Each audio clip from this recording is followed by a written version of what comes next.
Hello, welcome back to another episode of Xbox Infinite, episode 60, I think it is.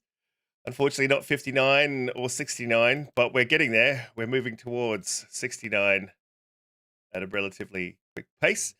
Been a hell of a week, man, for gaming, especially for Xbox gamers. We've got an awesome show for you today, but we have an awesome guest as well. Let me introduce. Welcome back, Cult Classic Cage. How you been? What have you been up to? Channel is cranking.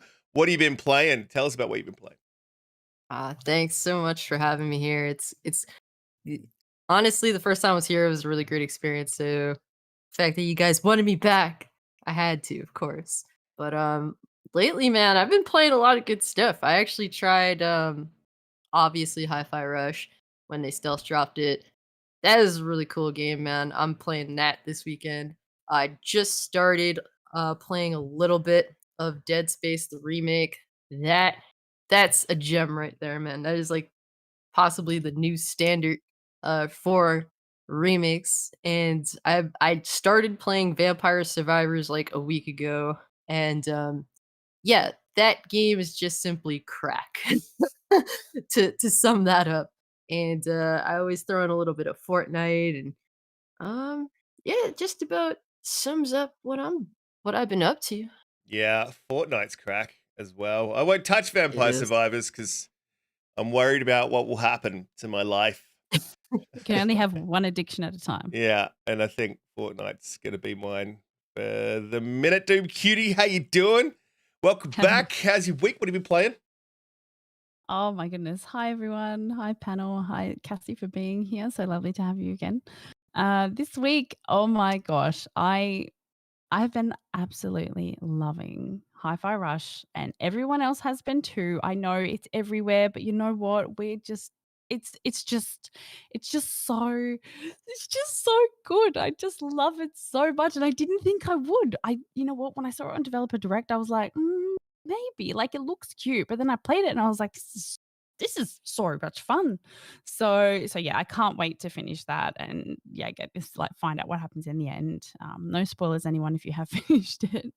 I've jumped on Fortnite with the guys. I've played a little bit of WoW. I actually played a little bit of Pentiment. I put a put a little screenshot up. There's a lot of reading. So if you don't like reading, don't play that game. But yeah, having a great week, great panel. It's going to be a great show. I can't read good, so I won't play it. No, I can read, but yeah, I know it just doesn't appeal to me, Pentiment. But yeah, we're definitely going to get into Dead Space. We're definitely going to get into Hi-Fi Rush. But before we do, Pete, how you doing? How's your week been? How's that Macca's? Stop posting shit in the chat. What are you talking about, mate? Don't know what you're talking about. G'day, everyone. Welcome to another show of Xbox Infinite. Can't wait. Cassie, so fucking glad to have you back, mate. I shouldn't have, but I got on Fortnite yesterday, and I don't know how much money I spent. They've got all these brand new emojis. I bought 5. I got room for 3 more. I'll be buying some more today. The That emotes, game, yeah. that game has got me absolutely hooked. I love it. I'm a little bit. I'm tossing a Hi-Fi Rush. It was great that it was shadow dropped. We didn't know anything about it. I think there was a little bit of a rumor about it, but I think the game's just okay. I think the hype for it is great, and I love it. And you know, kudos to anyone that enjoys it. I think it's just okay. But I have re-downloaded and got ready to go Dead Space. I can't wait to jump into that. I haven't played it yet. I played a little bit of GoldenEye with Red Dead Panda yesterday, and oh wow, nostalgia was flowing. Just brought back so many memories. I love that game. It looks absolutely disgraceful in this day and age, but I love everything about it. I really, really do. Can't wait to get into the show. Absolutely. And if you're wondering what me and Pete bought, I know the panel and Cassie, you won't hear this, but guys, if you're wondering what me and Pete got some of the emotes, this is one of them. For that. Umbra, how you doing? Welcome back. Yeah, there's way too many emotes on Fortnite. And Umbra, I don't think we play Fortnite with you, but we really did drag you into that game. How's your week been? What have you been playing? What have you been up to? Yeah, I've avoided the Fortnite bug. I haven't touched that game ever, actually. Watched my nephew play that, and I was like, nope. Mm. I've never been a big fan of battle royales. However, I'm going to try to adjust if Halo has one. So, but what was this long pause for? Because they showed nothing on the screen just now, right? Yeah, there was nothing on the screen, just a song. I couldn't hear it. My money don't jiggle, jiggle, it folds. It folds. Oh. Yeah. I couldn't Yeah. hear it. I was like, all right. Yeah. No, yeah. man. I am extremely tired because I have a terrible sleep pattern and schedule. So I have had maybe an hour of sleep since yesterday. So I am going to do my best today. But I am happy to talk games with you guys, of course, and happy to have everybody in the chat. What's up? I see you out there, Boom. What's up, Hargeet? I see everybody. Mark, what's up? And of course our mods, Shooter and Gray and Yodani. Man, I've been playing Hi-Fi. I disagree with you on it just being okay, Pete. I think it's really good for what it is, especially. Mm. It's a rhythm-based actioner, but you don't really have to be on rhythm. It just rewards you if you hit those things, those beats, but it's not punishing if you don't. So I like that they actually did that. So it makes it a more approachable. 808 right there that people are talking about the cat being a new mascot for Xbox. No, I think the way they introduced this, I thought it was well done. But I have a wider taste when it comes to Japanese games and stuff like that anyway, though, Pete. So maybe that's what it is too. Some of these games are just not for people's tastes. That's just what it is. You know what I mean? We'll But get, I'm I'm here. not. I'm get not into that that in a big minute. into JRPGs. Really. We'll get into that in a minute. We'll Mm. get into it. What's up, Pong? I see you. He said tired from staying up and praying that Starfield gets delayed. Hater. Come No. on, Pong, that's great. I love that. He is hoping, otherwise his knees will be on the table. There's no ulterior motives here. No, it's all, but yeah. Never. Every week this Yeah, but- this has been a topic. But look, we'll move into the first topic. Before we do, guys, please, if you are new here, hit the subscribe button. If you enjoy the show, if you do enjoy the show, please hit the like button. Share us out. Tell your grandma, tell your kids, tell your wife.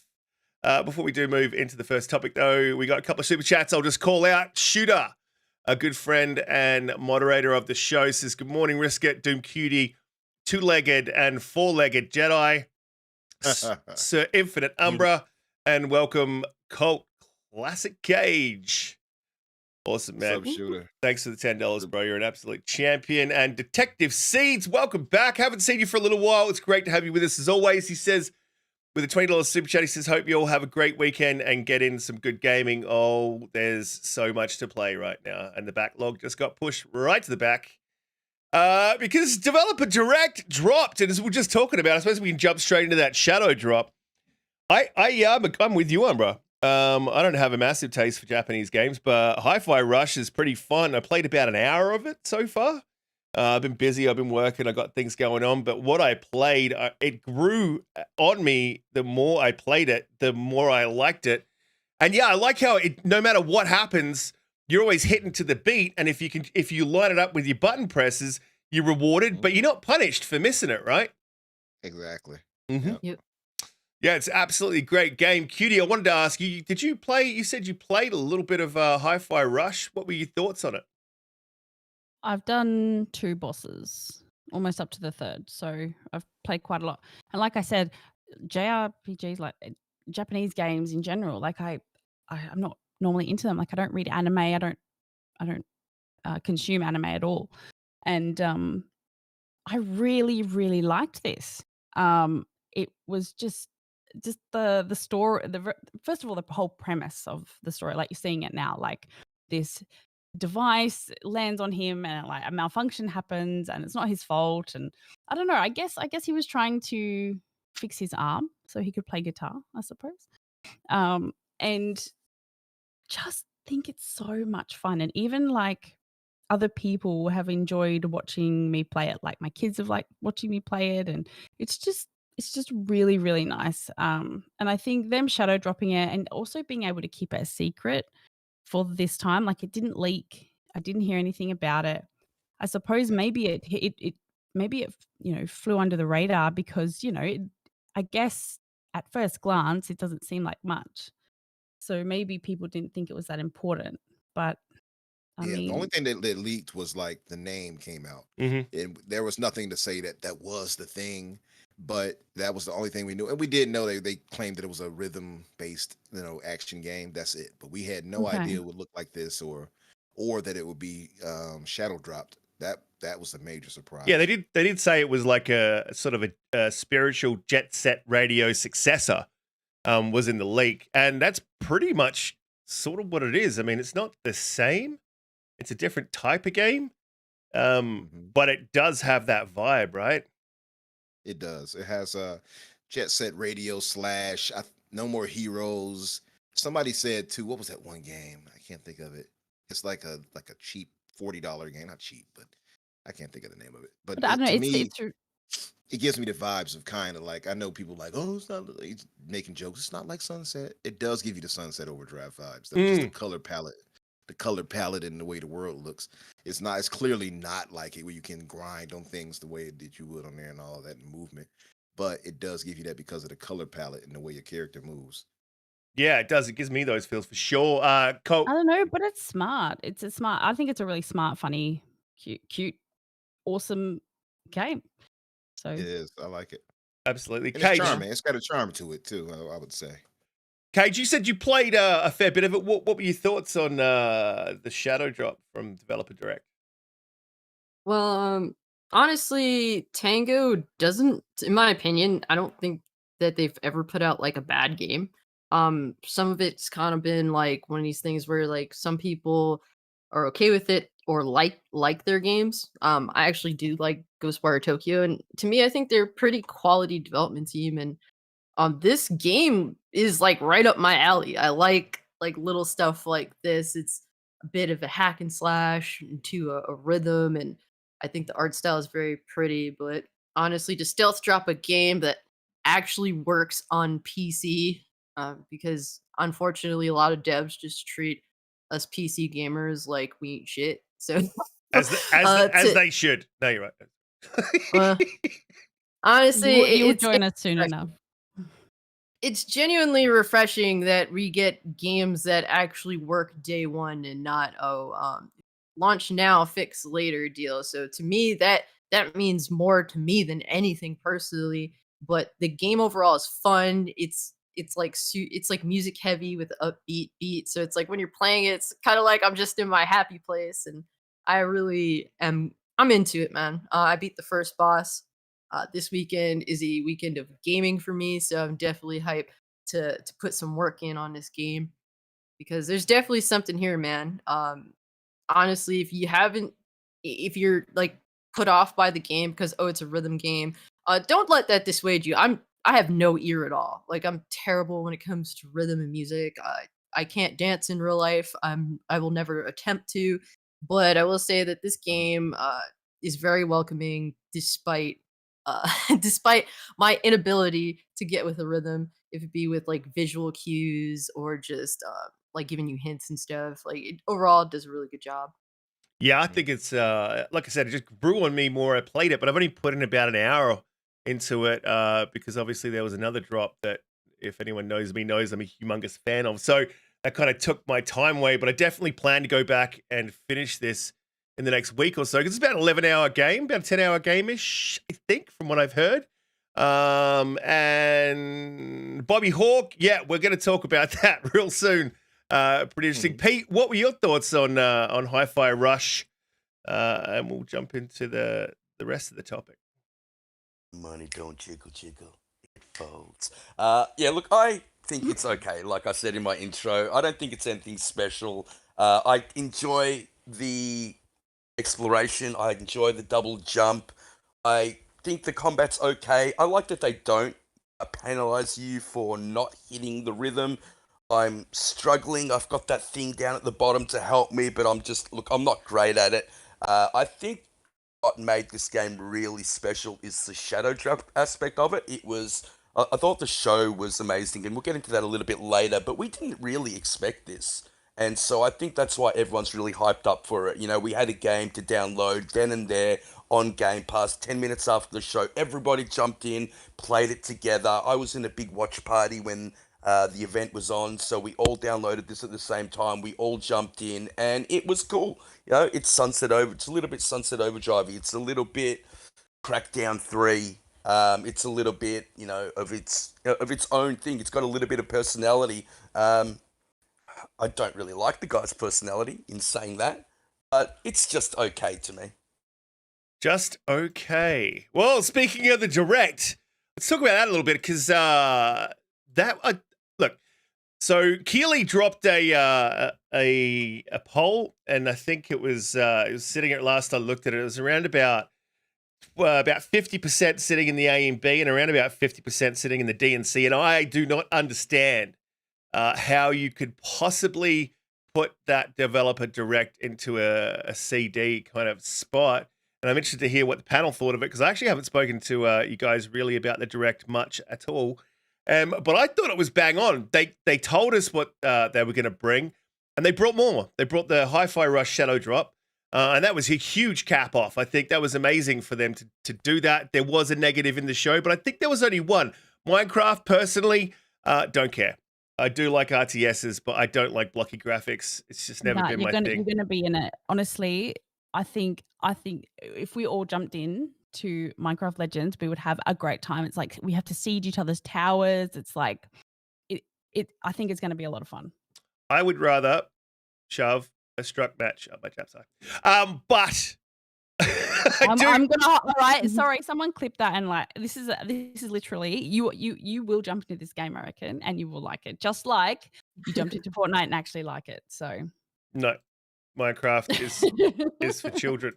No, look, it's I know that some people are going to love it, and from the look of it, and I mean, it looked pretty cool. But look, I'm more of an Age of Empires, Command and Conquer, Gears of War, RTS, what's the other one? RTT sort of guy. That's sort of my bag. I mean, I don't understand why we're doing 8-bit graphics in 2023. It just doesn't make sense to me. Pete, stop posting things in the chat. GoldenEye. Yeah, but I don't play GoldenEye. Pete is. Yeah. So anyway, so Minecraft, it did look cool, but it's really not up my alley. Now look, Forza looked amazing, but there was no release date.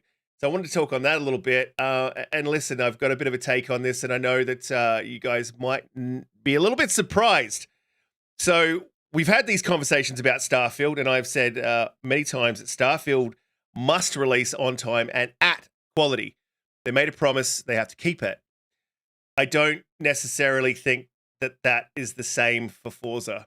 I think Forza's niche, and the fact that they're not giving a release date says to me that they're saying 2023, not the first half of 2023. And thanks to Grey Monad, he said that they had a spring 2023 release date touted. That was on their site. It was in their trailers.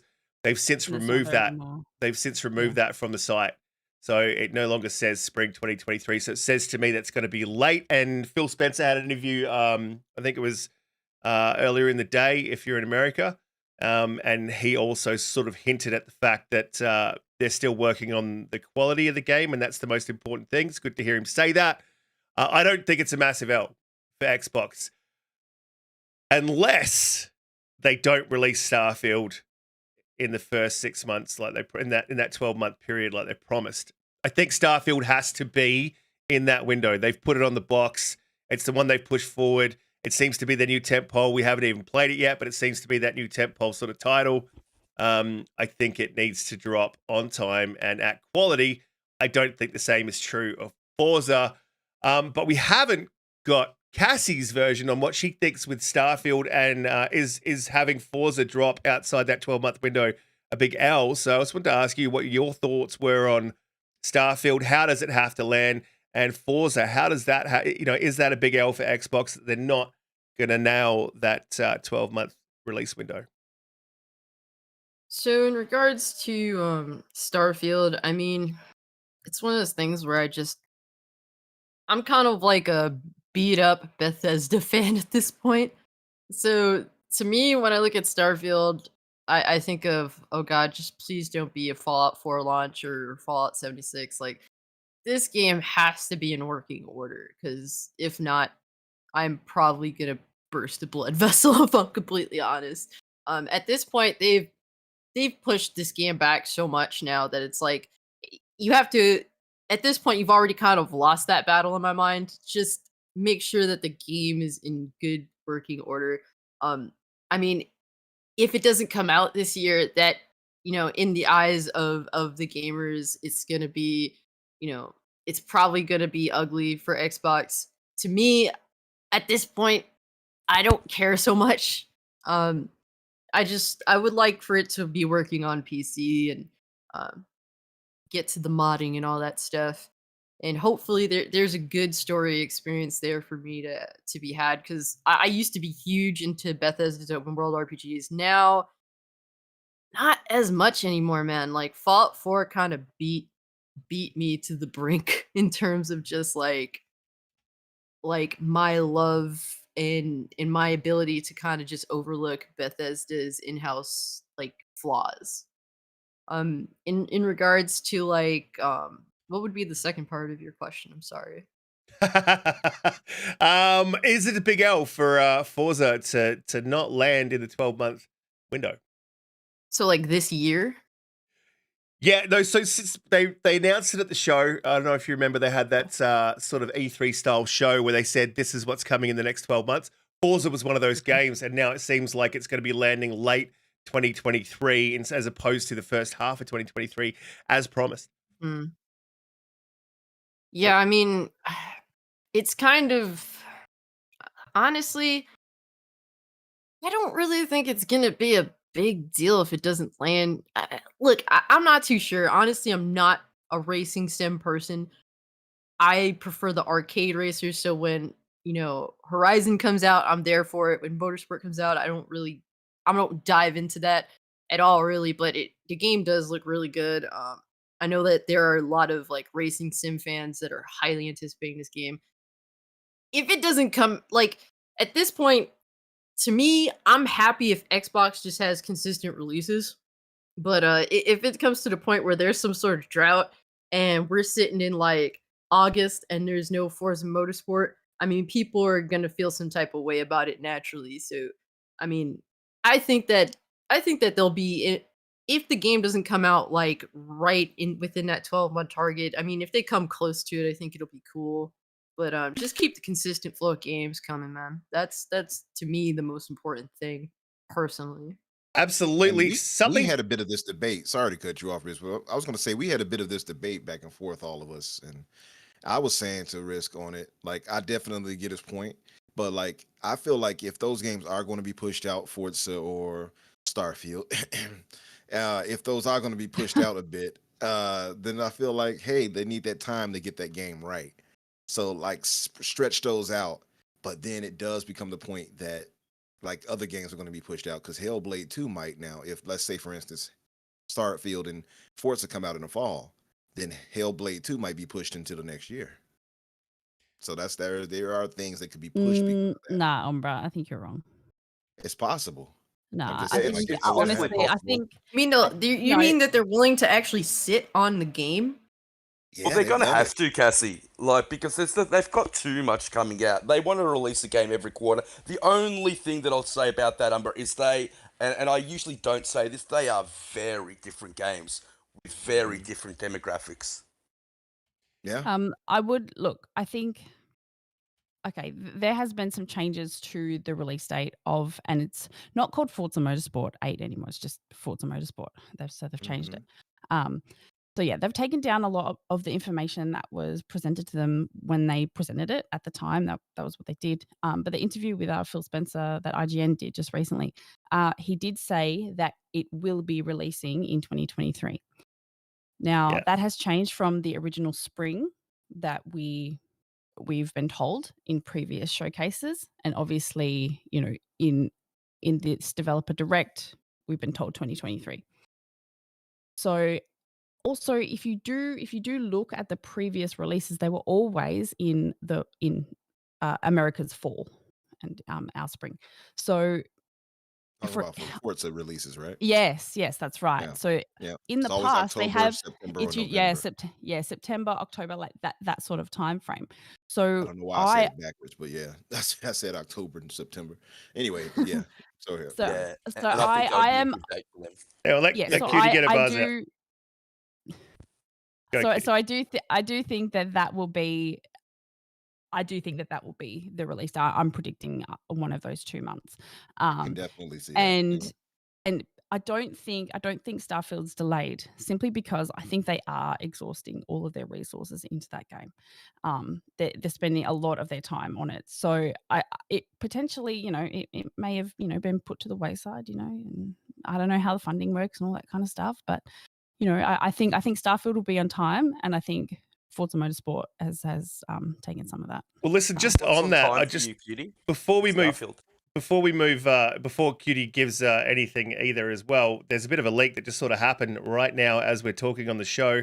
Thimba, thanks for the heads up here. Thimba was flicking through CD keys and he actually found a date. If you guys check out your screen right now and you look down in this bottom hand corner here, it's got Starfield's release date for 23rd of March, 2023 in the PC placeholder on CD Yeah, keys. that was dispelled by Jez about an hour or so ago. Right. Why would they have a placeholder? What was he saying is the dispel? Yeah, that right there is not even an official thing. That's probably somebody made that. Yeah, Probably I some agree. Photoshop thing.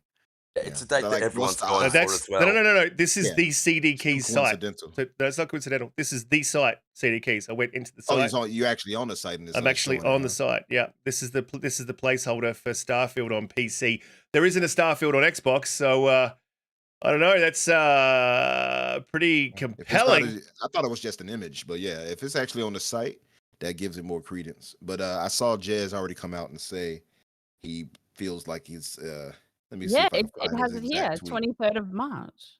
Mm-hmm. That's the date that the Wright brothers got their patent for their flying machine. And you know what Todd Howard and dates are like. If they can get it on the date, that would be amazing. I just think that we would have seen it by now. I think that the marketing push would be already in full flight now. And why, if that placeholder date No, is they're waiting. correct, They're waiting why for the wasn't it on showcase. the show? Yeah, but why wasn't it on the show yesterday, Cutie? Like, they could have their own showcase. That's fine, because it's big enough to have its own showcase, but why not have it on the Developer Direct yesterday? Because and then it's start the because marketing push. Pete, because it has its own showcase. But that doesn't mean anything though. What he's Yeah, saying but is they have to have marketing for it. So if it has because its they own were showcase, how shadow long dropping. Because they were shadow dropping. they're not gonna shadow drop No, Starfield. no, no, no, That's no, not no, gonna happen. no, I stop. mean, I didn't say there's a little bit of a Starfield. difference between Hi-Fi Rush and Starfield. Just a little No, bit. I understand that. But obviously there was some sort of deal there, and they didn't want anything to get in the way of that. I think it's really unreasonable for you guys to say, oh, Starfield, even though Starfield has its own show, and this is potentially the release date of Starfield because it's on a website, that What they we're should have saying put is that in there. So what we're saying is what that marketing wise, why would they not market it out? Yeah. At If they least don't, we are typically it's like marketing it 4 right months. now. We don't- No, Cutie, hang on. we're Let me not- just we're jump not in. Let me we're just not jump in here, Microsoft, guys. though, Let me just Cutie. jump in here So, and we're answer talking your about question. Microsoft specifically. No, I just Let think me that's answer really your unfair. question. Hang on, guys. The reason why they're not marketing is because traditionally Xbox is shit at marketing.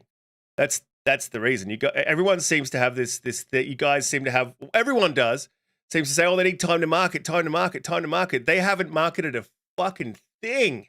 Okay, Like- but This this is is Microsoft, Bethesda. though. This This is is Bethesda. Bethesda. Bethesda are Right. their own entity, and they are fantastic at marketing. Exactly. So that goes against what you were saying. Bethesda is actually top notch. Actually, I think the showcase went off without a hitch as well as it did because of Bethesda. I think they were the enforcing, or at least the leading reason why that show was so well done. Personally, that's what I believe. Yeah, and Because I if it think had been Microsoft, I'm sure they would have got some influencer that had been there. Hey, I used my Xbox as a coaster again, or some nonsense like they said the last time. No, you I know can what? see I that. think potentially their marketing campaign is over February. Like they'll have a good 6 weeks if they do have the date during the showcase. Like it'll give them enough time to market it. Like I don't Yeah. think 6 weeks is So- enough for the biggest game Xbox has had since Halo. it's gonna be all okay.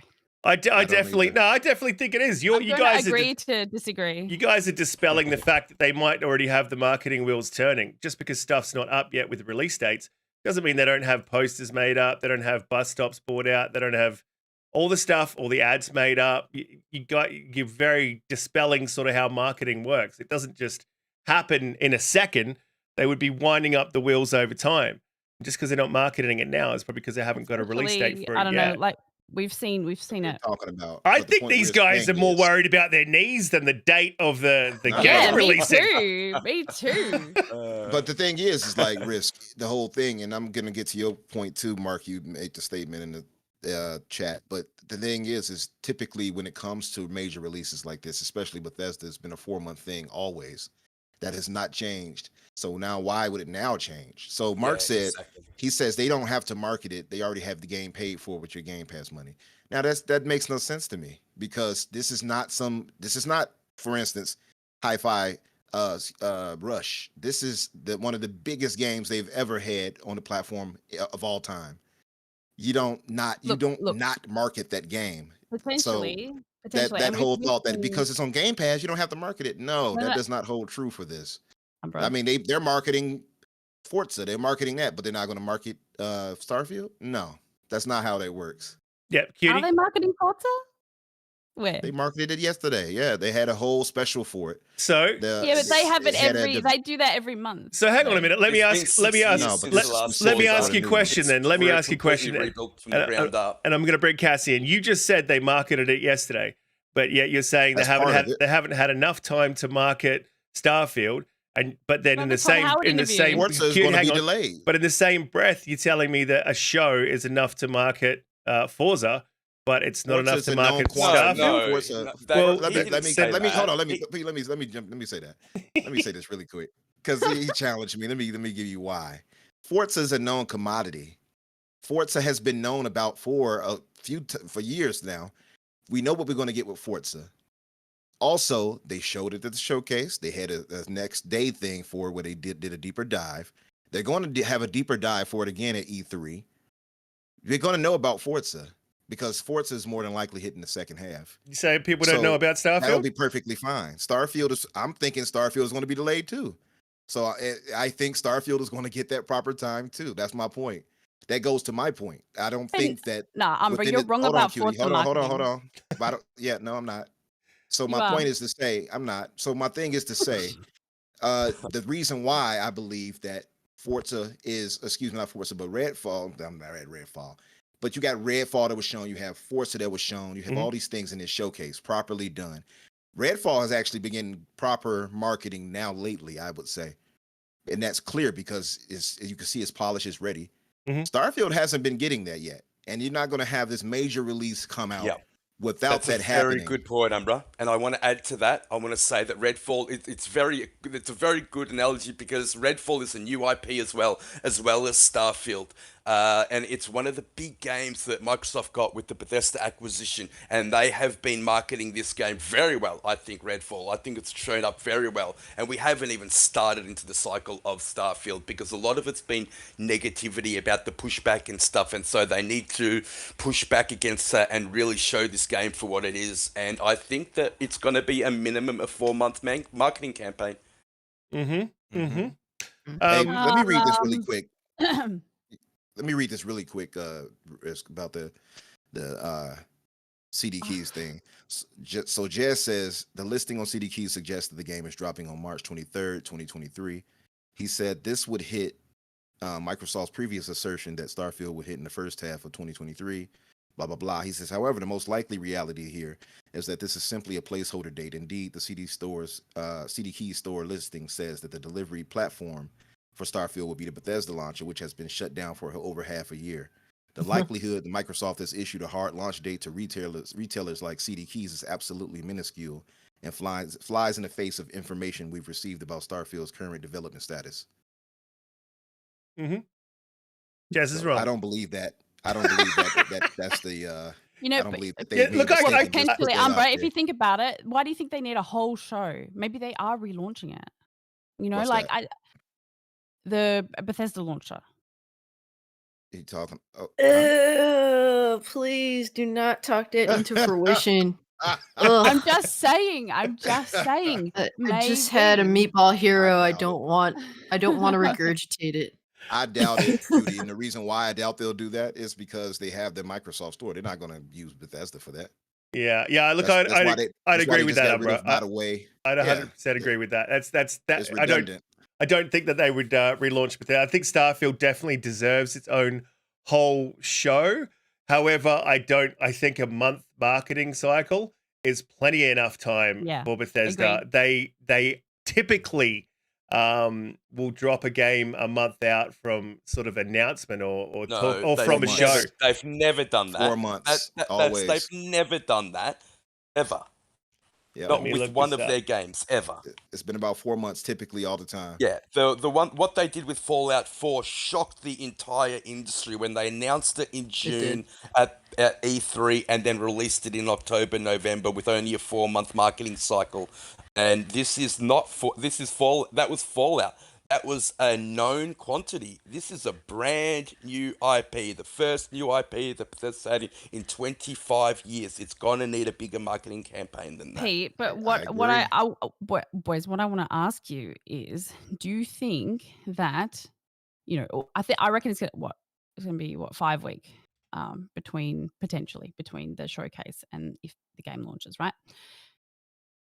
If Say it they again? change all if they change all of the boxes to have Starfield on it, all of the Xbox boxes have got Starfield on it instead of Halo. Like that is like a massive. That's marketing. That is Not massive. at retail. Not at retail yet. Or how do you know? Right now they still have Chief. Yeah, on right backup. now. What Yeah, I'm that's what I'm saying. Like I'm by the time they get saying, those out, moving they're gonna forward. have that. Well, Yeah, no, moving that kind forward, of goes but we're exactly talking to about my right this minute. goes exactly to my previous point. How do you know the wheels aren't already turning? And I mean, that's kind of I'm proof sure that they the are. wheels Like are already we turning. know that those things are happening. But my point of it is they haven't done it yet. So that marketing is not getting done yet. If that was to be the case, it'd be out there now. But it's not. Was Chief on the boxes before Halo Infinite came out? Yeah. He actually was a full year. Yeah, he was. Yeah, Well, he probably was. because he's inside. Probably because he's inside the machine. Yeah, that's different. I agree. But Danny. it He was is also Master delayed, Chief. remember? I- It was I delayed, would agree with so you. that's why. I would agree with you, Cutie. I really would. I think that the marketing boxes would all be done. That all that stuff would be done ahead of time. And no Riskit, you're right too, mate. All the buses and all the placards would be done as well. I just think that this game deserves better. If they are planning it that way, then I'll put it this way: I think that game deserves better than a 6-week marketing push. I really do. agree. I don't think it needs I any think- more I than a think it 6-week all- marketing push. Sorry, Cassie. I don't think they're going to No. do that. I just don't think that's going to happen. But Cassie? Go I ahead, think- Cassie. Sorry. I think it overall boils down to how confident they are in their product. If they Mm. wanted to do a very short marketing period, I think Bethesda and Microsoft can put their heads together and pull off a successful marketing period. But if they want to do a long form marketing period, I mean, they're capable of doing that as well. I mean, honestly, to me, it just depends on what are they going to showcase and how good does it look. Personally, I was left very, I felt as though what they showed of Starfield was very lackluster. Now, if they Everyone manage did, to Cassie. Yep. Yes. And if they manage to turn that around, the game does look like a big improvement from what we've seen previously. I think that is going to do a lot to sell itself. Like I said, it depends on how confident they are in their own product. Yeah, and I That think goes to my earlier It's the most point. It searched didn't. game in Google, like as if people That don't goes know to my about earlier it. point. It didn't show up well. They need to push back against that negativity campaign that this game has got going along with it at the moment. Yeah. And that's going to take a little bit of time. And yes, the next time they show it, it needs to show extremely well. It really, really does, because it really didn't the first time they showed it. That 21, 22 frames was horrible. That quote from Todd Howard that he prefers to play games in 30 is very problematic for them. And I think they're going to need But do you think I think the they're going to need a average little bit of time to consumer push back knows against that. about that? Like I the agree average with that. consumer, like Well, the someone who average doesn't. consumer wouldn't even know about Starfield, and that goes to my other point. Like, we are in the gaming circle. We are hardcore gamers. The casuals are where this game needs to be marketed. That's So a we fact. all know. We don't need. we yeah, don't so need- marketing doesn't need to be done for in us. the same instance, that sort of pushes back against your point that they need to get rid of the negative marketing, because the casuals wouldn't know about that. One and two. Here's the other thing. I'm gonna back up Cassie's point here, because I think that was a very, very valid point. If you now show Starfield in a way that hits hard, and then you strike while the iron's hot, that's your best bet. I think there for making sales of the game. And if you say, hey, there's a 2-week early access period here, and this is the date for it, rock and roll, I think that would be enough marketing. Like, what kind of marketing do you think they need? Do you think they need like The negative fanfare through the marketing, streets, or the what? negative marketing campaign for the hardcores will push the narrative along with the casuals. So if you get them both to coincide with each other and it shows well, the hardcore gamers like us will then promote it on our podcasts and, you know, through videos and then wanting to stream it. And then you coincide that with the bigger marketing push on the casuals will build up that hype for this game. You know what? Because, They've marketed. and I think that's what they need to do. Sorry, Kitty, you go. No, that's okay. They've marketed Game Pass in such a smart way, and I think anyone who has Game Pass, most people have it. You know, it's going to be on Game Pass. Like they're going to see it's going to be all over the it's going to be first page, like massive on the console. Like that, you won't be able to open your Xbox without seeing Starfield there. So I really, even if they don't, even if you think that this is a short marketing cycle, it's going to be right there. It's that I'm just. So Yeah, Bobby Hawk in the chat says, Biscuit, they need to be splintered on. I think he means plastered on buses. They need to have it on rooftops. They need to have it in your McDonald's. They need to have it in your McNuggets. Like, yeah, let me. McNuggets 3. Did he say that? I would like McNuggets some 3. nuggets shaped like rockets. Yes, please. I'll Look, just say this. I think you guys are looking at it from a very weird perspective, and Pete pointed it out just right. You're looking at it from a hardcore gamer perspective. Of course, we know we're talking about the game. No, Yeah, you are, because you're a hardcore gamer too. You're not looking at it from a casual standpoint. So let me just make this point really quick. My point is to say we know about it, of course, because we're in this. We're talking about it all the time. We of course we know about it. It's part of the thing we do here. So we're going to come on here and talk on the podcast about it. So yeah, we know. So yeah, we don't have to be advertised to like that. However, the casual market and people who in the casual shoppers or buyers rather absolutely have to be marketed to get that out there. And no matter what you might say, yeah, the Game Pass, that's not an absolute. That's not a solvent for everything.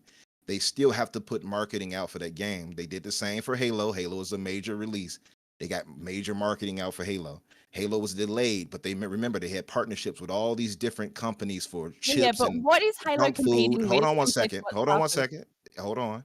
So all those things for that, Starfield is going to be their major tentpole right now. That is without question. They're not going to just haphazardly do a few weeks of marketing like, oh look, Starfield's coming. That's not going to happen. Mm-hmm. And what I'm saying is Halo is competing with the likes of Call of Duty, all those shooters, and what is Starfield competing with? Nothing. Every other game out there. No, Starfield is competing. Come on, Pete. Starfield is competing with a few things. One, the legacy of Bethesda. They have the bug. Yeah. Hold on. They got the Bethesda thing. They have the Fallout 76 legacy that they had that was negative against them. This is why they're doing so much polish for Starfield, by the way, because he said himself that this is to make up for that fiasco. So they're doing it's a lot they have to make up for. By the way, 2023 is super stacked. We all know that.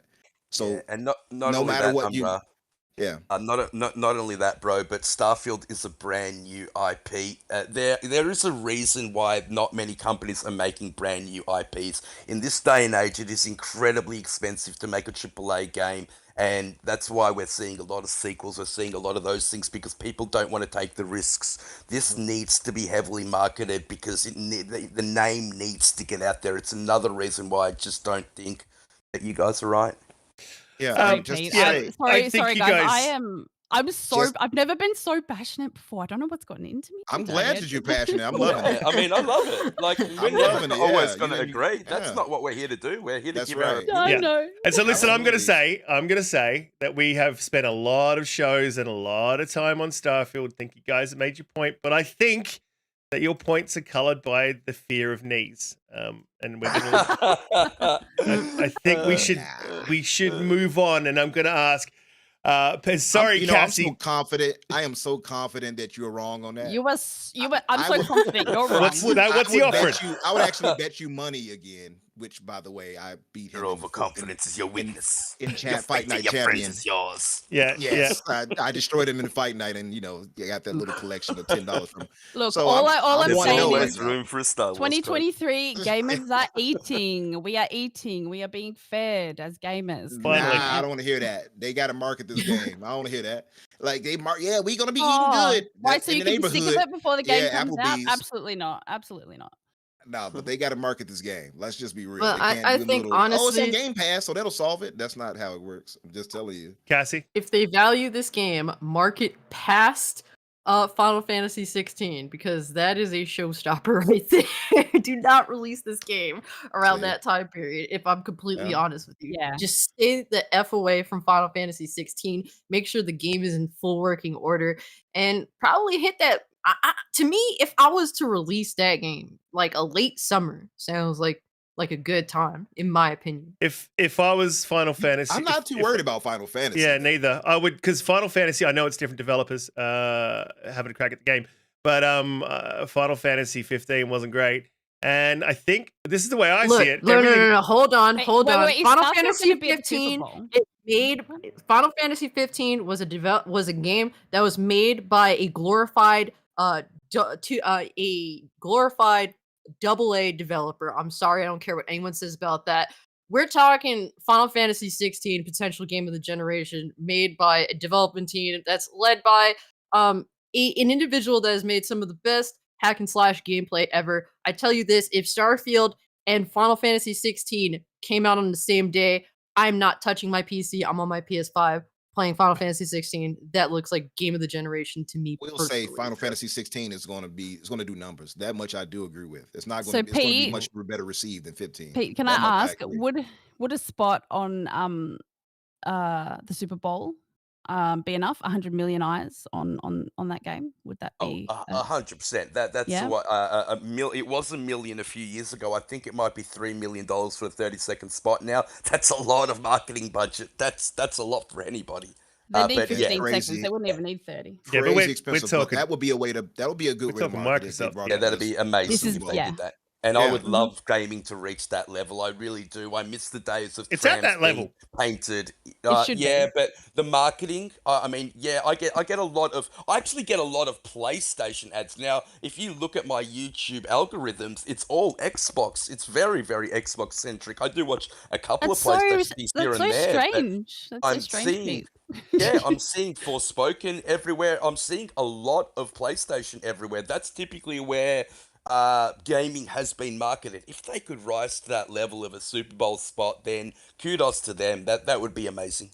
It's a rumor. I don't know if it'll actually be a thing, but the fact of the matter is, all those advertisements are always like cut and then put on YouTube and stuff like that. So Yeah, look, it is a rumor, and I think if Xbox and Microsoft haven't heard that rumor and thought, shit, that's a good idea if they weren't already doing it, then I think they should. But we got to move on from Starfield, because we could argue, all of us, right up until the release of Starfield without breaking a sweat or missing a beat, but we do have to move on. I also have to go. Oh, right, Cutie, yep. How much longer have you got? 1 minute. 1 minute. All right, well, Cutie, let people know where they can find you, what you'll be playing this week, and what you'll be up to. I think that was part of why you had so much energy right there. She was like, "Rah!" I gotta get this out. I've got a work meeting, that's all. But thank you so much to the chat. You guys are awesome. You guys always feed us. You're feeding us. I love it. I love it. We're all eating games. Love it. Thanks for Cassie for being here. Sorry about our passion. No, it was entertaining for sure. And No. I'm not just backing up because I'm disagreeing. She's right. I promise. She's running away from debate. She's Everybody right. in chat. She's right. And she was like, yes, I'm right. See you later. Throws down the mic. Mic Walks drop. off. running away. You can catch me. I'll be streaming tomorrow on Twitch. So yeah, you can catch me there. Follow me on Twitter. I post when I go live. So yeah, thank you all and bye. Thanks, Bye. Judy. See ya. Right. Later, I think cutie. you Now, sorta I'm cut looking out at the chat. If some of you all start disappearing, I'm gonna know something.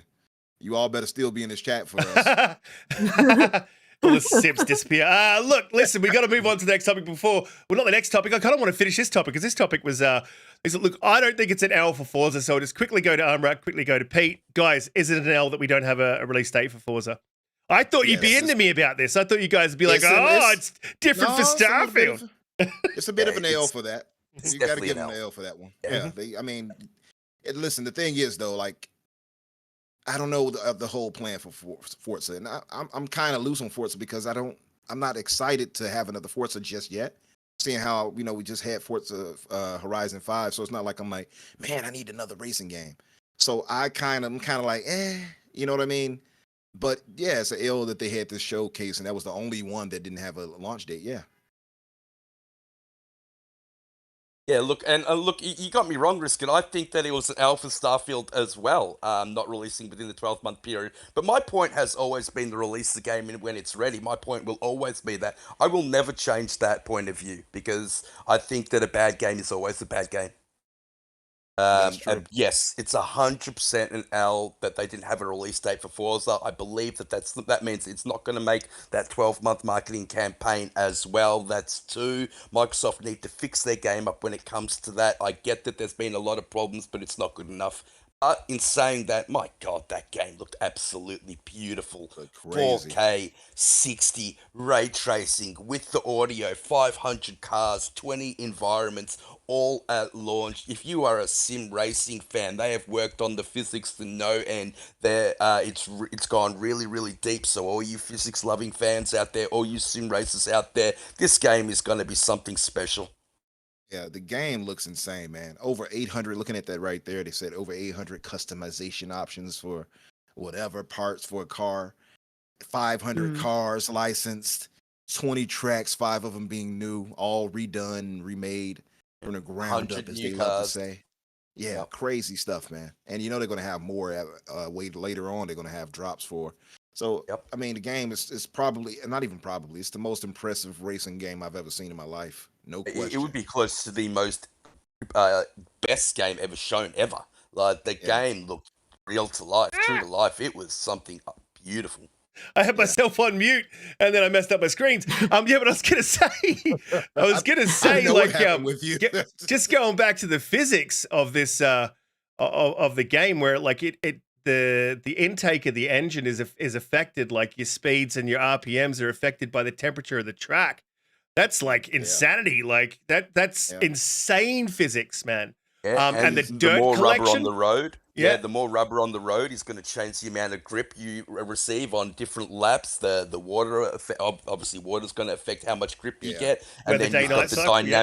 dynamic day-night cycle and cloud cycle all running at the same time as they're running this Crazy. beautiful looking game. Turn 10 are wizards. Whatever they are. Microsoft is doing, over there, just keep doing it because they are amazing.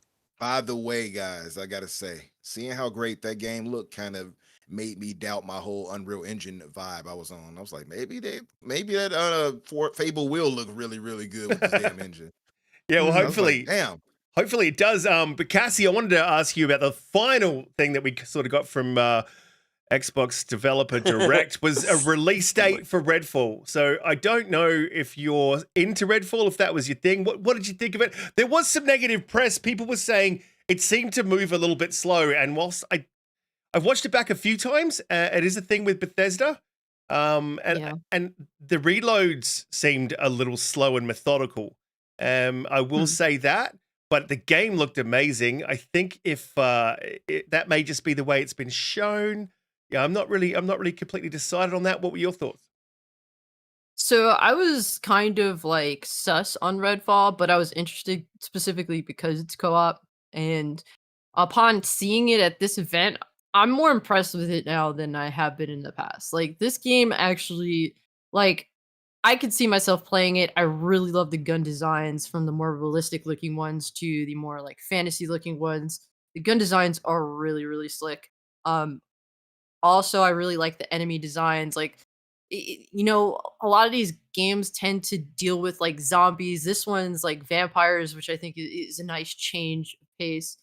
For some people were saying that the game looks downgraded. Personally, I can't really tell since the art style is what it is. I don't really see a big deal there. Fortunately, I'm gonna be playing it on Game Pass, but like to people that are gonna buy it outright, I do feel like the $70 price tag is a little bit sus for this game, especially since likely there'll probably be like some sort of microtransactions behind it. I mean, that's, I don't know if any of that's confirmed, but I just do think that's a little steep for this game. But despite that, I'm going to play it on Game Pass. I have some friends that I'm definitely going to run with, and my friends are also pretty pleased by it. And I think it could definitely be a fun game. I think that, to me, that's the highlight of the showcase, because I mean, while Forza looks amazing, I'm not a racing sim person. Minecraft looked pretty good for what it is, but I'm not a Minecraft person. Redfall is what the main thing I do have to look forward to, and I'll be playing that on PC. Absolutely, Pete. Did you think that it was a little bit steep? Did you think it looked slow? I mean, I know we all think generally that $70 is a bit steep, but I think the blow is softened by Game Pass, really, isn't it? Okay, are we talking about Redfall? Talking It's about not $70. It's $120 in Australia. I have never seen the game. This is why I'm extremely pissed off with Microsoft at the moment.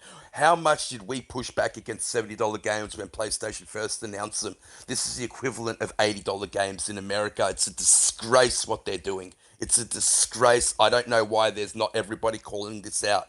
$120 for a first party game. I don't care that it's not on Game Pass. And yes, I will play it on Game Pass, and I probably won't buy the game. That does not discount the fact that it's $120 to buy. A lot of people like to buy their games. This is just not good enough by Microsoft. Somebody needs to push back against this before this becomes the new norm.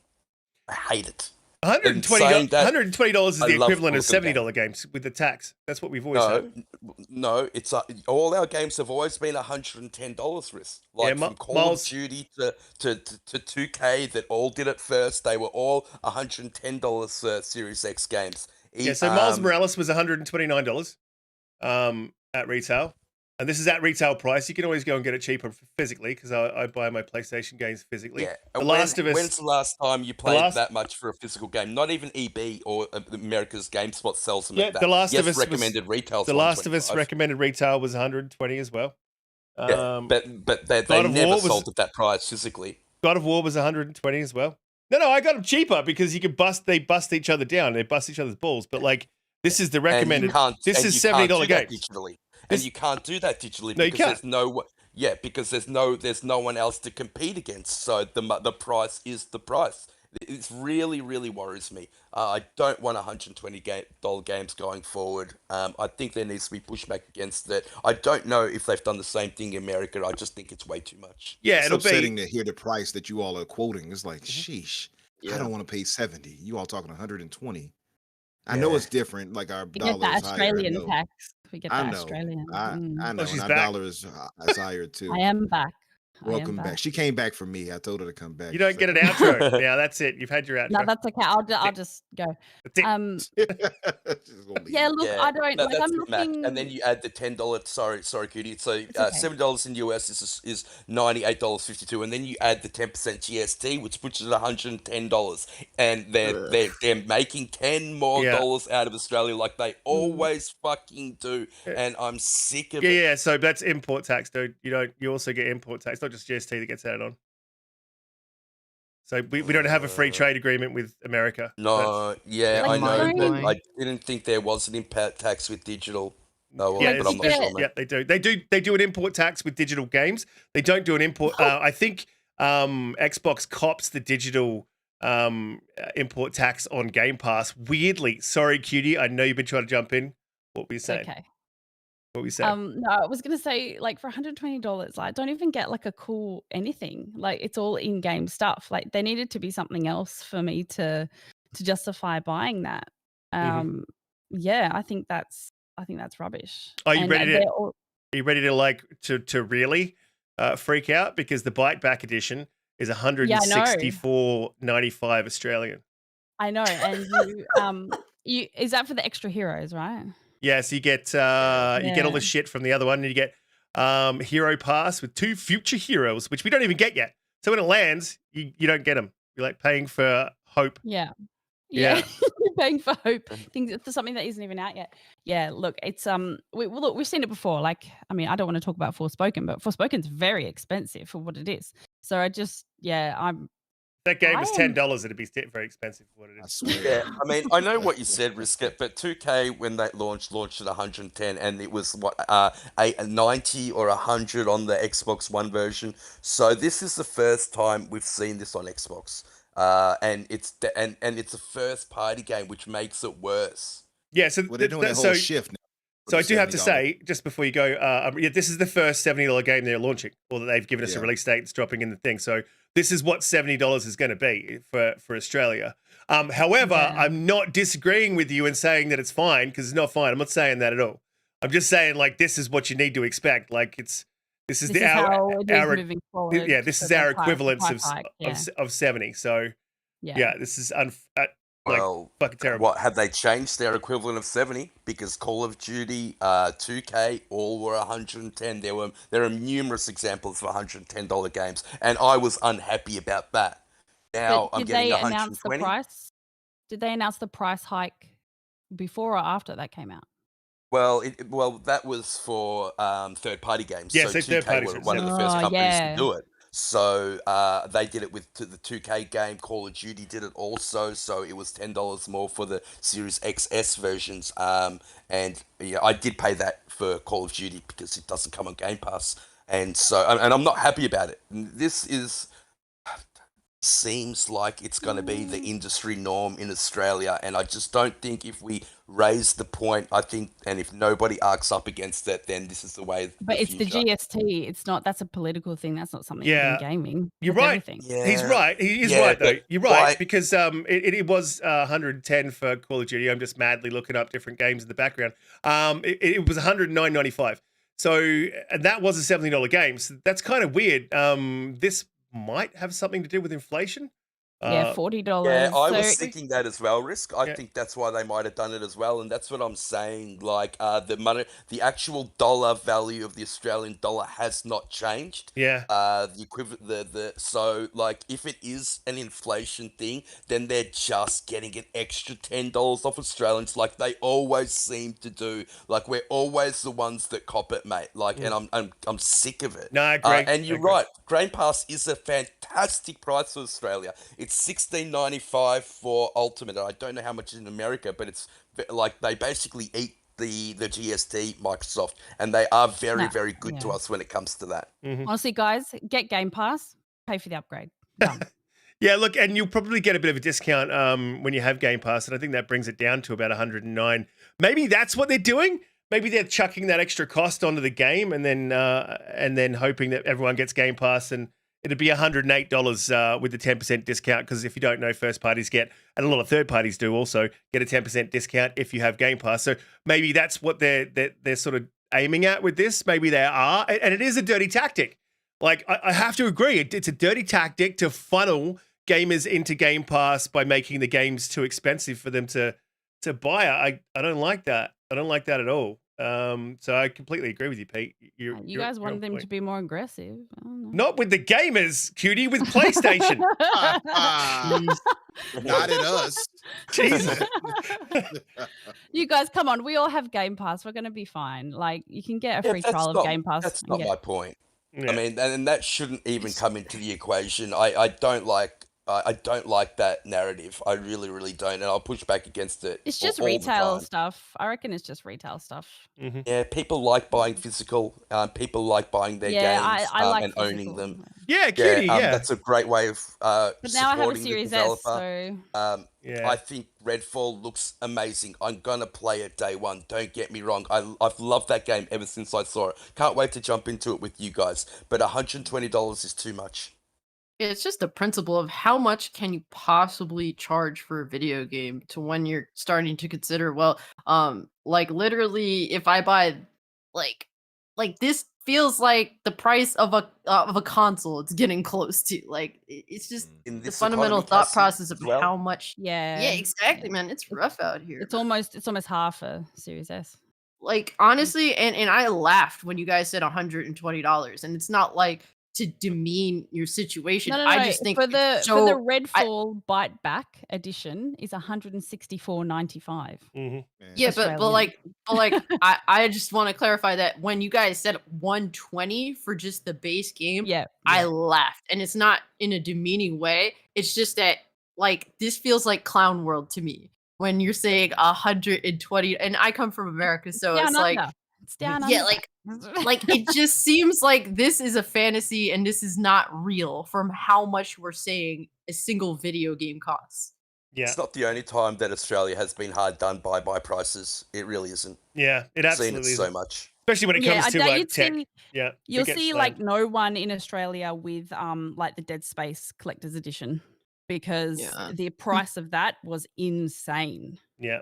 I think it was pushed like $500, $600. I bought it. You know, I wanted to put it in my mansion and whatever. But look, we do Oh. we do have to move on from this topic because we've been on the developer direct. But before I do move on to the, I do need to get to these super chats. But I also wanted to get a score from the panel, guys. Please hit the subscribe button if you're enjoying the show. Please hit the like button. Share us out. Just want to quickly go through the panel and the guest and just get a rough score. I do hate scoring things, but I just want to do this for some reason. Cassie, what would you score the developer direct? I'd say it's a good 7.5 out of 10. Honestly, my expectations were so low, but they actually surprised me with a game that I actually really like. So Cutie, I enjoyed it. what are you giving it? I'd give it 8 out of 10. I've taken some points away, obviously, because they didn't have an announcement of the date for Forza Motorsport, obviously. I really enjoyed the format of it, and I really hope that moving forward we can see a lot more shows like this that have less of the the performance and the theatrics and more just pure games and the developers and yeah. Absolutely. Pete, what are you scoring it? 8.5 or a B plus because they showed everything they said that they were going to show. It loses points for the non-showing of the date for Forza in saying that Forza looked absolutely beautiful. Redfall looks better every time I see it, and the shadow drop of Hi-Fi Rush was excellent. The pacing was excellent, showing the developers how they work, the passion they have behind the games, really set off the show for me, and I hope they go ahead with this format going forward. Absolutely. Umbra, I already know yours because you put it in the chat, but what was your score? Yep, mine was a 9 or a equivalent. For one, I loved everything about how they did it. They did it just right. For one, the pacing was properly done. The way that it ended off Redfall, but it felt like we had more to go. Like, so it felt like it ended abruptly because it was like, like I was on my edge of my seat waiting for more to come. And that's what you want to have at the end of a show. Like, you want more. And instead of like, oh, it's over, good, okay. And so, and if you had past Xbox shows like the XOs, whatever, where they had the cheesy commentary, and it's like, all right, just get to the game and end this already. I didn't feel that for this. So, they had the guys standing up there really confident. They spoke on everything as they showed gameplay. We got release dates for most things. The games looked great. I'm not the biggest fan of Minecraft or at least even strategy type games like that. But I know that there are plenty of people that are, and it looked good overall, I would say. But it's just not my cup of tea. But the shadow drop of Hi-Fi Rush, along with Forza looking spectacular, Redfall looks spectacular.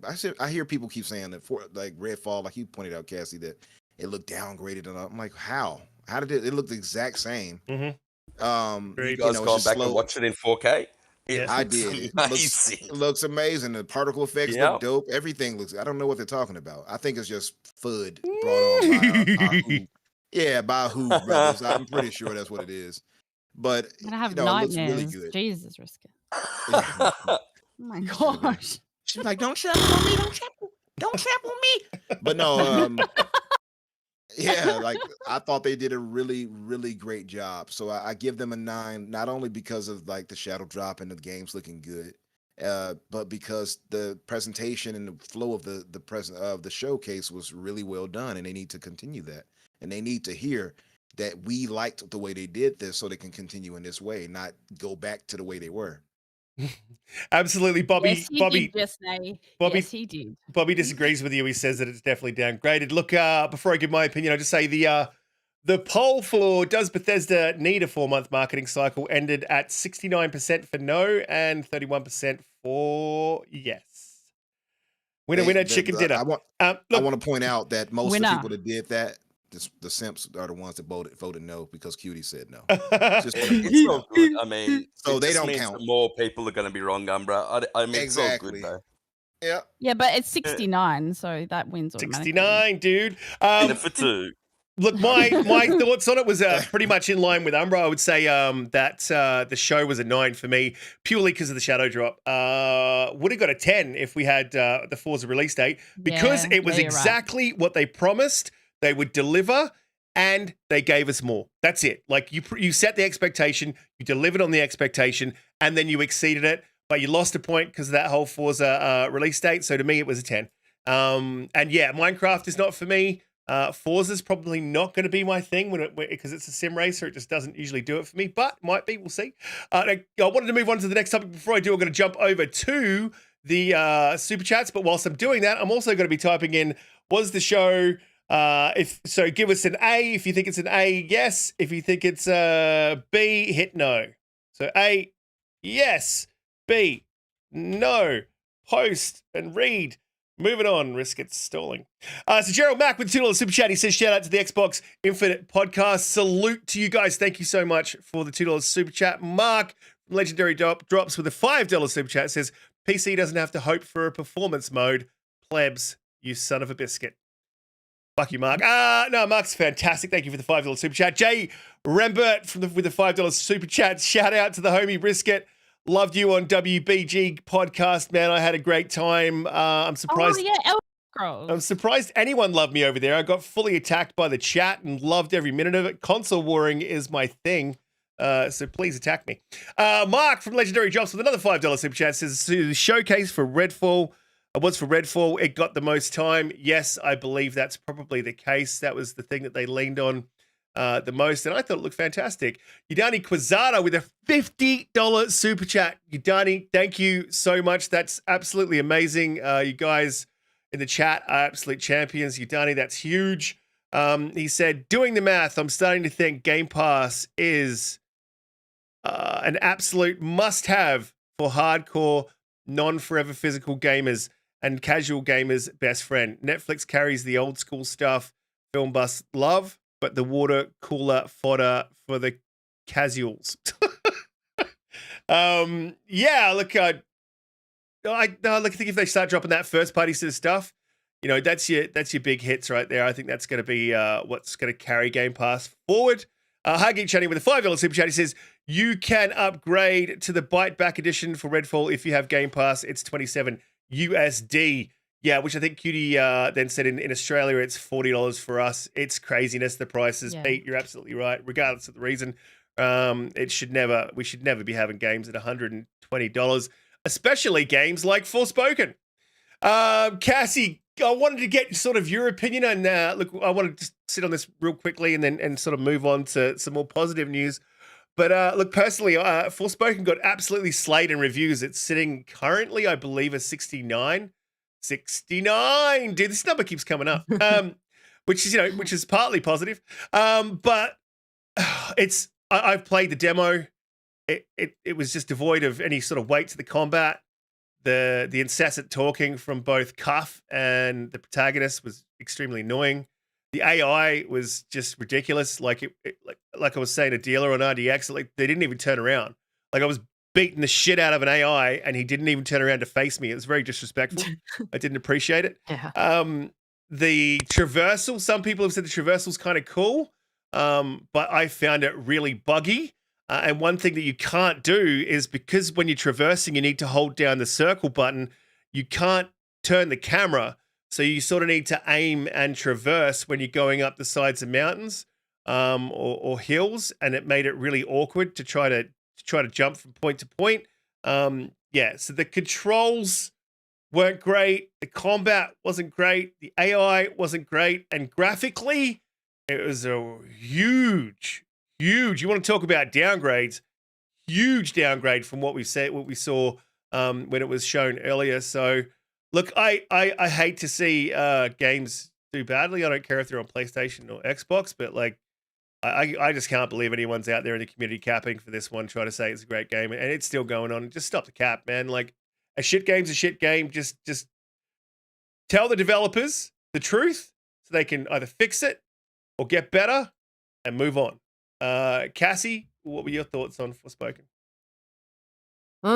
So from what I've seen in regards to just specifically the PC release of this game, completely unacceptable on Square Enix's part. Game is completely unoptimized on PC. Uh, Even with your best rigs, out there, you're still not going to see a game that looks really that impressive by any means.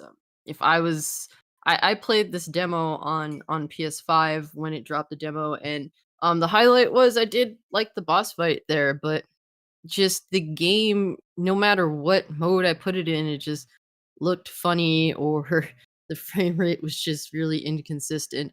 And not much changed from that demo to the release, apparently. And I'm glad that, honestly, I didn't really have interest in the game. For me, at this point, games that release day one and aren't in working acceptable order get dumped on. When we were kids, games came out on Xbox, PS2, GameCube. On that disc, they were completely 100% in working order, and if not, they failed. What is the disconnect in modern day that that developers think that they can straight out just disrespect us with a broken mess of a game, especially on PC? Like, ports have been infamous for multiple years now of just being atrocious, almost like they really just don't care. And I'm just tired of Square Enix specifically releasing port after port that's bad on PC, and then de novo on top of it all, almost like they're laughing right in our face. And honestly, if they can't get it together, I completely support piracy. I go out of my way to not engage in piracy. I'd rather just not play your game if I don't think it's worth playing. But if you really want to disrespect the people that you're trying to get to buy your game, then to me, piracy, there's the negatives to it, but at the end of the day, it's the voice of the unheard, and it's a form of game preservation. So that's how I feel about that. I mean, just look how terrible. Honestly, it just so sparse. The environments and the textures they're bad. They're badly done, and these are the specs that it wants to run at, and the performance dropping from down to 720p and barely managing to keep 900p. That's just like terrible at this point. That's why. Strange. Yeah, it's No, that's why when you brought up Final Fantasy 15 in comparison to 16, to me there is no comparison. Luminous is a glorified AA developer as far as I'm concerned. I don't know if it's specifically because of an issue they have within their team, or if it's the Luminous engine that they're using, or both. But from what I've seen with 15 and now with this game, they are a glorified AA team. And I want to point out, by the way, Cassie, speaking of that, I was in a space the other day talking with your arch nemesis, Nib Riskit, and he pointed out about 15, and he showed images of that versus images of this. And he was like, which one looks better? And I was like, damn, Final Fantasy 15 looks better than this. Yeah. It's the same engine, same team. Well, some of the same team at least. So I don't know. I think maybe you're right, Cassie. I think it's a mixture of both the engine and them. Well, anything that we played the demo, like anything Nib says is wrong. Like whatever he said, well, yeah, like wrong. It's all wrong. Yeah, you can't go wrong that way. Yeah, just anything he said you're wrong, then keep moving. But no, like you look at this whole washed out, like the imagery of it, and I remember when I posted about it, people were like, "Oh, you bot, you're lying on it, blah blah blah." I'm like, why would I lie on this game? For what? Like I have a PS5. I have no reason to sit there and lie. And you know they'll say that, but then you got a pretty prominent person that I know you all know in the chat who goes around and will play an Xbox game but diss it all day and they don't say a word to them. So the double standards are ridiculous. But no, the game is poor, and the people making it like you can't dislike the game or it's some type of agenda if you do. I'm like, no, the game is just bad. Can we not just say that? I've been saying the game was going to be poor from the moment I saw it. I'm like, no, it looks bad. I have a good eye for that. And then when I played it, it confirmed everything I thought. Look at the reviews of this. Listen to people talk about it. It goes for word almost exactly to the things we've said and complained about or critiqued. You know what I mean? It's washed out. The HDR is broken. The world itself is void of any real interest until late game, they pointed out. Then you get some interest in parts where you can do parkour. When you're in combat and fighting enemies, they don't feel like you even hitting them. You know what I mean? It's weightless. It has no oomph to it. It's just there. They're just there. And the AI is poor, by the way, for the enemies. They just sit around and wait for you to hit them. It's a terrible game. And I'm not biting my tongue to say that. Yeah. Yeah, look, it just surprises me that, look, if a game's bad, I mean, one of the comparisons that I got out in the community, and I don't want to jump into the console war on here because I just usually use it as a laugh, but one of the comparisons that someone brought up is like, oh, what about Crossfire X? I didn't see anyone from the Xbox community going, no, this game is great. Like, but what I am seeing is a lot of people from the PlayStation community saying this game is great, and it's just not. It's just not. If it's not even hitting 720, if it's not even holding 900p and it's dropping to 720p on a next generation console, it's just not. As simple as that. It's not optimized, and you should be asking for better. And I will ask Xbox for better, and I'm telling PlayStation, guys, ask for better. Because, I mean, this ain't a PlayStation first-party exclusive, but man, if this is what Jim's money hatting these days, things are really going downhill. Pete, cutie. Sorry. You're right. I just want to add a little caveat in there, if you will. Caveat. Get the tomatoes ready, chat. Yeah. Okay. She said the word. All right. Can I just say, we are spoiled. We really are spoiled for choice. Now, I haven't been able to really 100% nail down a statistic for console, but I just want to put this out there. Okay. So the number of games on Steam has been doubling every year from 2014 to now. So it was 1,772 games released that year in 2014. And then in 2015, 2,964. Then the following year, 4,207. Like this is, and then, now up to 7,000 to 9,000 games released a year. Mm-hmm. Now, that is immense. Like if you think about how many games are being released, there is so much to play out there. It might not all be good. It might not all be what you want to play. But the fact of the matter is the market is saturated. There's a lot of competition. There's a lot of strain on resources. And sometimes that games will take a hit because of that. And I think we all need to be mindful of that. Yeah. But for that exact reason, hang on a minute, Umbra. For that exact reason, that's where developers need to be, when they drop a game, need to make sure it's ready and drop a game that's optimized and drop a game. Then don't complain. Don't complain it's delayed. I've never complained. I've never complained about a delay. I've said if you're going to give a release date, you need to hit it. That's different. Okay. I'm not saying delays are a bad thing for a game. I'm saying a bad thing for a game is giving a release date, not hitting it. Don't do that, Xbox. I hear you on that, by the way, Cutie, on that, like so much diversity and things to play. My thing is though, it's like you have premier games, and Forspoken was supposed to be that. Although, like you pointed out, Risk, for them to money hat this for 2 years, they have to be kicking themselves in the ass right now. Mm-hmm. Mm-hmm. And I kind of asked the question, and I'd say it again, and then I'm gonna ask Pete a very poignant question. I think that he's probably got a very good answer for. But it kind of goes to, like, Sean Layden was a gamer. That guy gamed. He played games. He knew games. He was a gamer.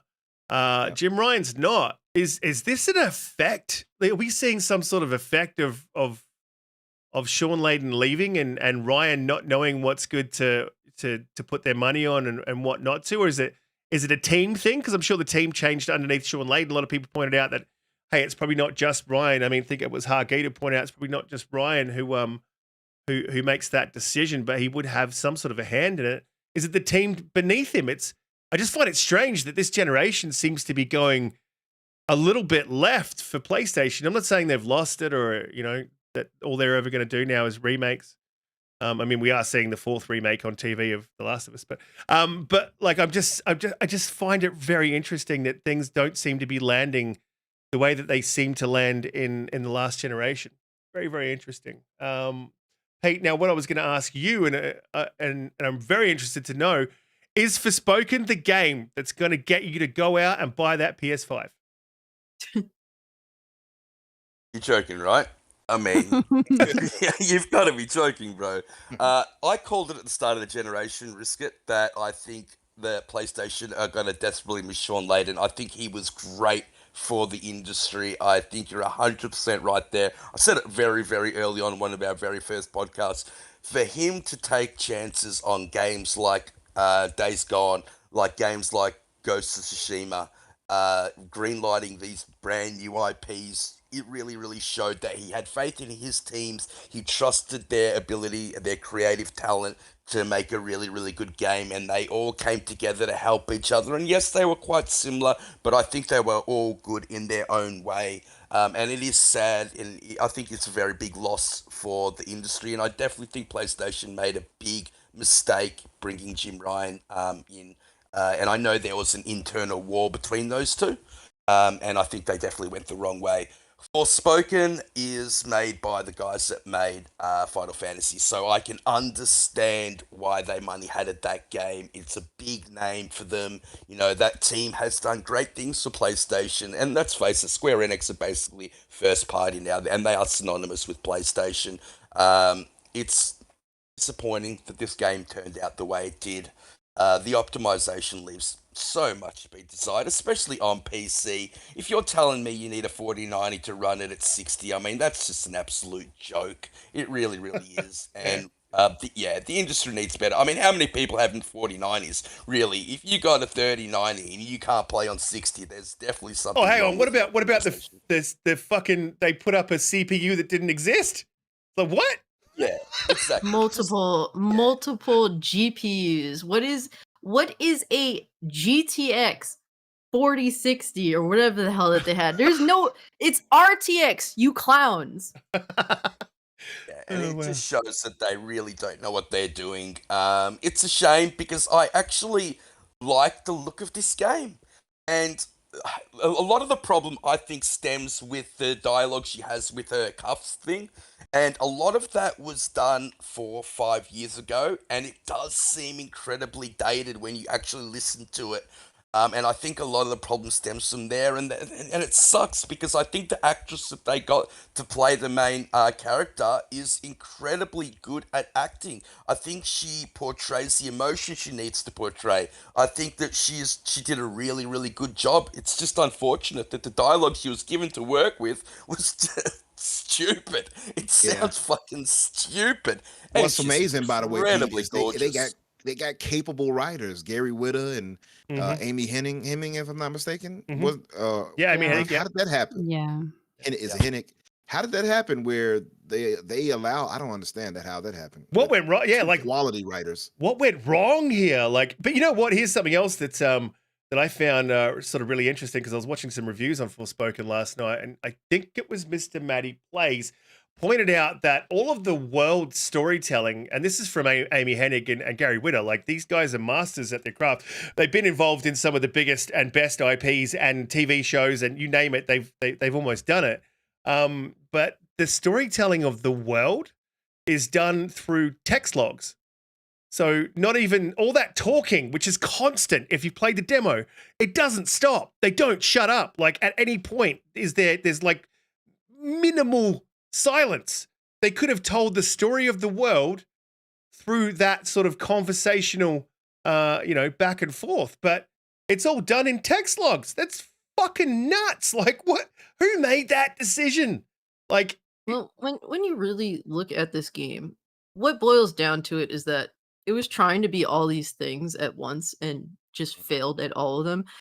They tried to make a Japanese game that appeals to the West. The last time I remember Square Enix trying this was with Final Fantasy 13, and they completely split their community on that trilogy. I don't think that they should try doing this. Most people that are into Japanese titles, they that aren't in Japan like the Japanese style entirely. Like, I don't look to Square Enix to get games that are trying to appeal to me being, from America. No, I want Japanese titles that are, that feel like their culture. I want to indulge in that culture and enjoy it for what it is. And I know a lot of people think that Square Enix is done. I mean, they have some really good games on the Switch. Final Fantasy 16 is coming out, and it's going to uh, blow Final Fantasy 15 and Forspoken off the hinges. It's going to destroy this crap that they actually have been releasing. And not for nothing, a lot of people forget about Dragon Quest. Dragon Quest 11, personally, to me, is one of my favorite games of all time. And 12 looks like it's gonna be interesting. It's a dark turn for Dragon Quest, and they're aiming high with that. So, I mean, people that think that Square is in trouble, just wait. The best is yet to Look, I'm come. going to say this for Ian from Legendary Drops, and Mark is here from their podcast on Legendary Drops channel. The Just Gaming podcast is a great podcast. I suggest if you like PC, you head over there and check it out. But for Ian, personally, I just want to say Final Fantasy has been trash from day one and will always be trash. So Cassie just left. She's like, I'm out. I'm outta It's here. all good, bro. We've got to move on to the next topic before we do. I've got some questions from the chat, guys. If you want to ask a question, type question in front of your question, and I will call it out. I understand in these hard times, people can't always super chat, and I like to get everyone in on the conversation. So if you want to talk to us, drop that question in the chat, and I will respond. Please hit the like button, hit the subscribe button. We go live 7 p.m. EST every Friday. First question from Mark, Legendary Drops. He says, are you saying the PS5 is the new Xbox One with the 720p? Oh, I don't know who's taking shots. I think he just took shots at everyone. That was everyone's shot. AJH question said, I don't mind Sony money hiding games. The problem I have is established IPs. Microsoft did with Tomb Raider, and Sony keep doing it now. New money hiding helps potentially bringing these games out. Yeah, I get that. That's a good point of view, man. I get that. For me, I don't mind that. I don't mind money heading so long as Sony isn't blatantly hypocritical about it. And they've been blatantly hypocritical. People have been blatant. The critics have been blatantly hypocritical. Hell, Ryan McCaffrey was even hypocritical about it at one point. Mhm. So that's the thing I don't like. If Microsoft does it, don't try to bemoan them, but then praise Sony when they do it. That I don't like. Big Mad Mo with a question says, why, when Microsoft gets an exclusive, PlayStation is in the news asking, is it coming? And why do people keep saying Microsoft should put their exclusives on PS? I don't know, man. It's weird. It's a real weird thing. They sort of tend, it's a weird thing. It's a console worry thing. I definitely won't jump into it, but because journalists have a bias towards PlayStation. Most of them there are PlayStation fanboys, unfortunately, exactly and that's the why. way it is. Big Bad Mo. It's a joke. I get it, mate, and it sucks, but it's just the way it is. it is. It absolutely is. It's just the way it is. And Bobby Hawk, you are excluded from writing questions in front of your chats. I'm just going to mute Umbra. Give me a second. You're excluded from writing questions in front of your chats.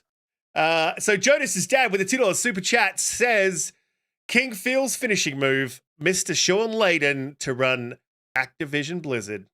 That would be awesome. I love that. I would like that to happen. But Sean seems like he has a little bit of an anti-Xbox thing going about him sometimes when he talks. Mm-hmm. Oh, he definitely does, but that's understandable. That's definitely oh, look, it's better than Bonnie Ross. yeah. No question. And I have heard that rumor. I would love to have him actually join Xbox. I think my Microsoft actually should be poaching more people from Sony, honestly, as far as the people who run their studios and stuff. I heard David Jaffe speak on that too. Good man. Like, he was very hard done by PlayStation and that whole power struggle that they had, and he still caps for them.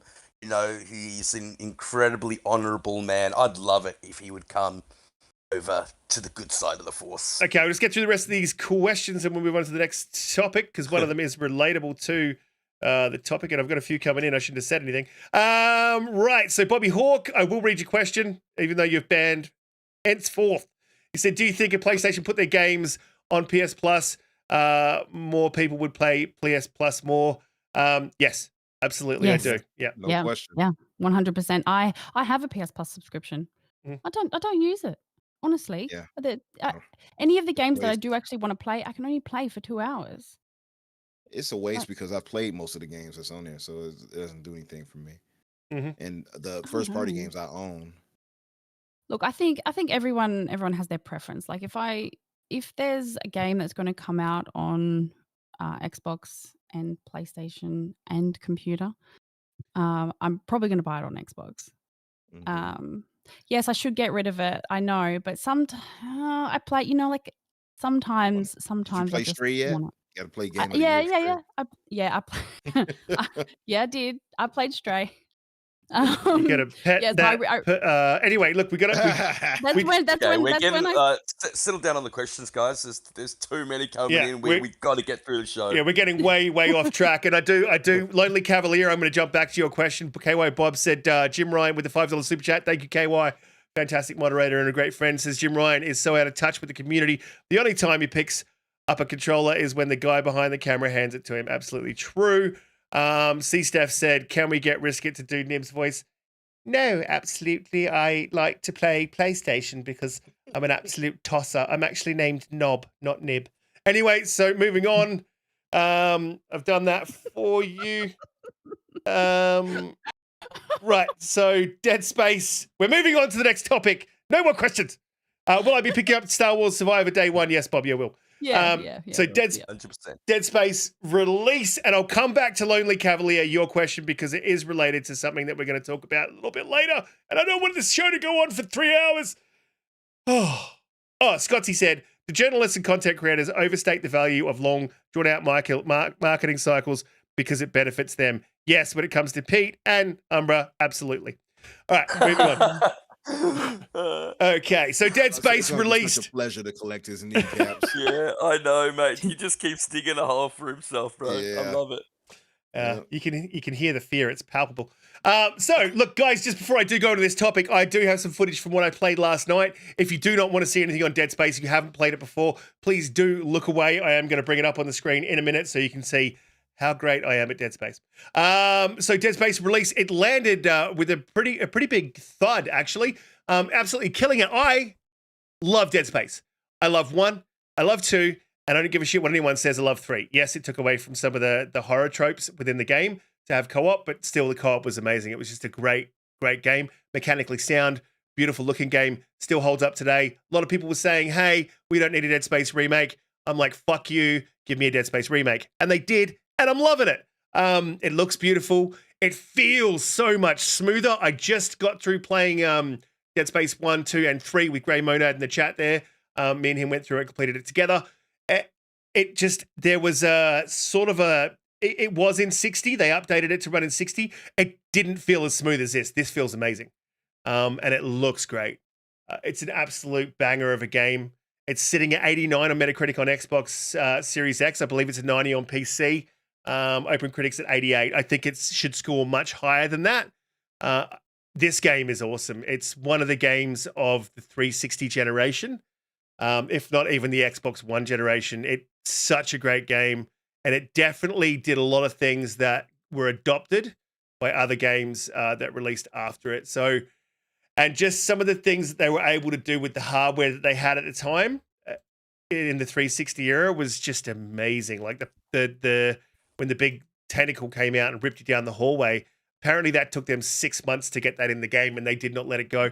Yeah, I can't say enough good about Dead Space. I know that Cassie has played it today or last night, and I will kick to you while I throw up some footage of Dead Space on the screen. But yeah, guys, if you haven't played Dead Space, this is a must buy. If you have played Dead Space, they have added a few things into the game, and it feels amazing. It is a definite buy. if you have played it, maybe wait for a sale. But for me, being such a huge Dead Space fan, I had to buy this game. I'm loving this game. Cassie, what are you thinking so far? So far I've played a little bit of it really. Been kind of busy today, but got to play early this morning, and honestly the atmosphere is insane. I love the atmosphere. The visuals look amazing. I'm playing on PC. I got the Steam copy. And I like honestly, it's been a while since I've played the first Dead Space, and like I just feel like I vaguely remember the original, and I feel like I'm there playing the original game, but with a fresh new coat of paint. Um, the game on PC runs really well. I haven't had a problem with the performance. Overall, it just feels like a quality launch, and it's surprising coming from EA because like automatically you see EA, you think, oh god, what are they gonna do? But this rollout seems to be straightforward. The game runs well. The game looks amazing. The gameplay, thus far from what I've experienced, is solid, and I just appreciate um, good design and good overall atmosphere in a game. And with a horror game, you really need to pay very close attention to how to bring out the atmosphere, and I think they've done a wonderful job. Yeah, Motive had a lot to work with, didn't they? They really, really did. I like the idea of EA going back to making some first person games, single player games. I think Star Wars Fallen Order really showed them that single player still has a place in this day and Yeah. age. I really, really do think that. And I pre-ordered this game. I love Dead Space. I love the game. I think it still stands up today, which is why I was a little bit unsure about the remake. I didn't know if it needed to exist. You can go back and play that today and the game still stands up. And that's rare for a 10-year game. You can see so much passion went into this game. The remake has been done well, but so 85% of it is basically the same game, just with updated graphics, giving it a fresh coat of paint. 15% is new content that was actually developed back in the day, so 10 years ago, that they couldn't quite get to work back then. So there's one particular part of the game which is really annoying where you had to shoot down asteroids. They've completely revamped that, and now you just have to go out into zero gravity and then press these buttons to then get the actual space station to shoot down the asteroids. So a little bit different, same kind of premise, done a lot better. The one thing that I would push back against is they're showing Isaac Clarke's face in this one, and I like the idea of him being the everyman. I like the idea of you thinking it could be him. And I get at the very, very, very end of the game, I think last scene, you do see his face, but for most of the game, you could be him. And I think that adds to the atmosphere, and it's one change that I don't typically like. But insane that I can't wait to play this game. The Dead Space universe is awesome. One of the best things they added to it is the necromorphs. You actually tear their skin off their flesh now. So before you had no visual representation of how much health they had. That basically gives you a visual representation of how long it's going to be before you take off their limbs, which is really, really cool to me. But are you going to play this, Cutie? Is this your type of game? Look, a question for you all. As someone who doesn't play horror games, is this the game that'll get me into horror games? Yes, 100%. The I think it's potential. atmosphere, the nursery rhymes in that really creepy voice. It's one of the best things about it. Is Yeah, it? it's Is great. it? Yeah. Is it Pete? Is Yeah, it it's It'll great? be it'll be a great game for you to stream, Cutie. There you go. I have talked about this before, and I did think that I could stream a scary game and have like a heart rate monitor Yeah. thing that you can integrate into OBS and stuff, and I would just die, guys. I will. I'm sure Umbra will hold your hand through it I with his look. I soothing voice, sing to you. I did play. I have You played a can little do bit it. of Resident Evil I Village. believe you. I have dived into that before, but no, I just couldn't progress. I couldn't move. I couldn't I couldn't do anything. I couldn't. Ooh, I don't know. I'm a little bit like my scaredness gets in the way of me playing. Like I can play Doom, but I can't play like horror. Like I can play like hack and slash and bloody games and stuff like that. But oh my, it looks like I'm looking at it now. I haven't. So you haven't played the original Dead Space? No, I Uh, haven't. This has never been on my radar ever. So I it's can't highly recommend it enough for you, Cutie. I get that you don't really like horror games, but this is one of the games of the 360 generation. It really stood out there. It was a graphical showpiece, and it's incredibly fun to play. Yeah, I mean, I'll say this. So if scary games are sort of not your thing, this is a sort of a tough one. It's like the one you should, but it's also a really tough one to get into because I'm not going to lie, you'll see me freak out. Like you'll see me flick the controller around in this footage. Like I literally shit myself at one point. There was no literal shit, but almost. Like it scared the crap out of me at one point. I was playing it in the dark with headphones on, and I physically jumped at one point with one of the jump scares. The atmosphere behind, like they have ramped it up. So the original game, it didn't have that 3D audio, so it had the background noise and stuff. But because of 3D audio, you can hear something like to the top left of you, and then you flick around, you're like, there's nothing there. And it's so good at what it's doing. It's such a great game. I don't know. Open Critic sitting at 88 is bullshit. I think this game's a 95 to me. I'm loving it. I know it's a remake, and a lot of people don't give me remakes. But if you're going to deal remake, I think, Cole, I don't know if you said it on show or if you said it in the green room, Cole, but this is like like the new gold standard of remakes. So I think RE2 was definitely the gold standard. This is sort of sitting at that level, man. This game is so good, and like you were saying, Cutie, it looks great. It looks phenomenal, and I'm sure the story is very good. But I'm just I don't know how far in the first jump scare is. I mean, I think maybe I should watch some other people stream it first and then try and get used to it. I did see. No, I totally play it yourself, because then you get the full force of the story, and then the jump scares I think I'll will be actually terrified be jump regardless. scary. That's what it's meant to do. It'll be awesome. It'll be awesome to stream. I'd love to see you really stream bring it. your audience along with you as well, which is really, really cool. There was a part where I could hear something in the other room, and I didn't want to go in there. Like I was like, and this one. Like they couldn't do it back in the day, but they can pitch black a game now. Like back in the day when you pitch blacked a game, it would just have this grey washout, right? That obviously doesn't happen anymore with HDR and Dolby. And when they pitch, there's a part in this game where they completely pitch black it, and you have to make that decision to pitch black to move on to the next section.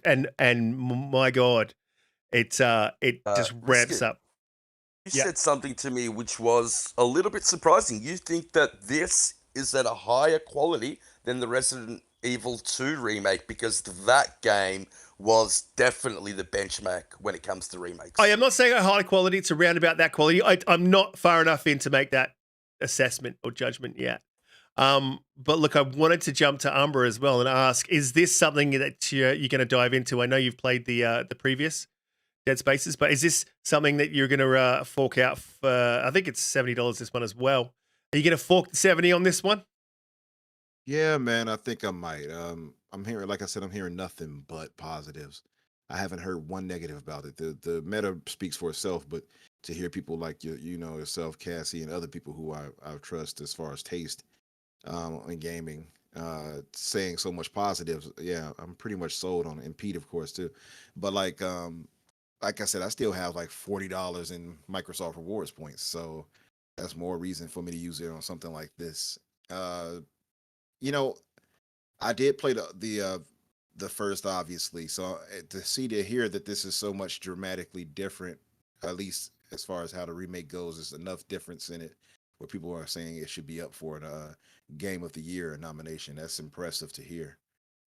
So yeah, I'm excited to try it out. I think I might actually buy it tonight. I might go ahead and get it and try it out tonight.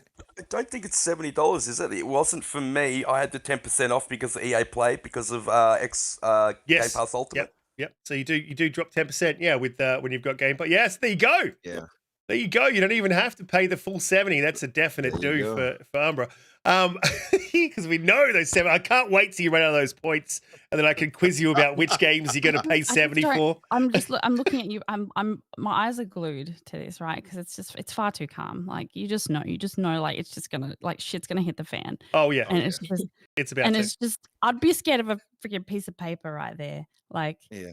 I just Ishimura doesn't stay safe for too long. This game hits all the notes: the religious cults, the Oh, God. space odyssey adventure type, the deranged necromorphs. You know, the broken down ship. It screams. What is it? Horizon. Event What's Horizon. That movie called? Event. It screams Event Horizon. It's basically like walking through the Event Horizon movie, which is a fantastic horror movie from the 90s. Yes, and Glenn Schofield, the original creator of Dead Space, even cited that movie as the main inspiration for Dead Space as well. So you bang on with there. It definitely has it. And Bob says it's $62.99 US. So you're gonna have to use $2.99 of those points, Umbra. Look, I can't sit on any topic for too long because we argued about Starfield for a ridiculous amount of time again. Shooter said, "Here's his donation with the $5 super chat for buying the game, cutie." So there you go. Then I'll have to get the US. You can put that into my PayPal. I'll have to get the US tax thing sorted out because I'm having problems with that with YouTube. But I'll figure it out eventually. We'll get there. And maybe in 2024, Cutie will get those $5 thing. But anyway, I'll get done for that. Fund me. Moving my horror, guys. Fund my horror. Moving on to the next topic. Before I do, guys, please, if you are new here, hit the subscribe button. If you're enjoying the show, please hit the like button and share us out. We go live every Friday, 7 p.m. EST. PlayStation's been subpoenaed by Microsoft, and I believe it was Lone Cavalier. He said, with Sony getting subpoenaed by Microsoft, what information do you want from Sony to be let out to the public? And my answer to that would be all of it. So basically, what Microsoft has done is subpoenaed Sony on many things, but one of the things that they'll get information on is the new releases and what Sony's working on in the background.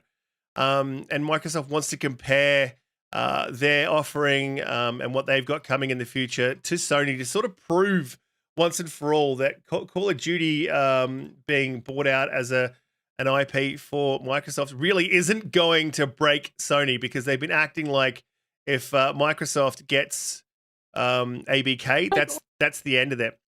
Cutie's freaking out about the footage. I'll mute myself. Yeah, Sony's called COD. Like the creepy crawlers, they're getting them. Sony's called COD irreplaceable. And that's just not true. There's so many games out there that can compete for that space. Apex Legends, Halo, if it gets its act together, they could come up with a new, what was that game back in the day that was absolutely amazing? They stopped making it. It was by Insomniac.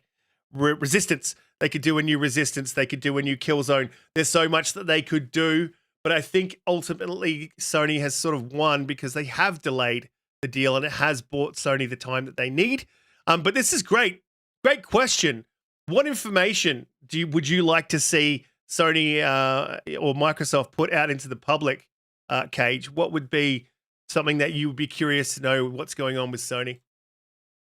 So I mean, personally, I don't really want to know surprises. I would like to be surprised. So if there's secret games in the works, I know a lot of people would love to hear about it, but for me personally, I could wait on that. Maybe some release dates, the games that we know already exist would be cool. I don't mind that since I already know of their existence anyway. A specific date for maybe Spider-Man 2 or something like that. Overall, I'm not really when in regards to this, I don't really think about this whole situation because whatever's gonna happen is gonna happen. Both sides are gonna play their cards until the end. And whatever happens. To me, really don't care if Microsoft gets Activision or not. It's kind of like a double it's a double-edged sword. It's I I've seen what happens with consolidation in regards to the film industry. That's why I think most movies are garbage nowadays. So, video games following suit, the video game industry following suit is not a good thing for me. But at the same time, I think Activision is just a trash company that probably needs a good sorting by being bought out by a Microsoft. So, in that regard, whatever happens, happens. I just hope that it happens soon so that at least we understand the landscape of gaming at this point, because this is really like this delay does in fact really kind of just delay the scope of where we're headed as as fans of gaming and all that. So Yeah, absolutely. It's dragged on for way too long. One thing I would be really interested to see and hear about is there's been some rumblings about a PS5 Pro. And if we got that information, it would go a long way to seeing Pete and Umbra's knees on the table. That would be a double knee for me. And I would love that. So, Pete, what would you like to see? Pete, what would you like to see getting released out to the public from Sony? Look, they have made a big song and dance about this. So as much information as Microsoft can get, the better. So we want to know what games are going to be released. We want to know their financials. We want to know what do they actually believe that Call of Duty will be exclusive. I want to see the contract that Microsoft offered them. I actually want to see that piece of paper, and I want to know the reason why they turned it down. So they have brought this all on themselves. Mm-hmm. They've been incredibly loud out there, and I'm so glad that Microsoft have done this because they needed to push back.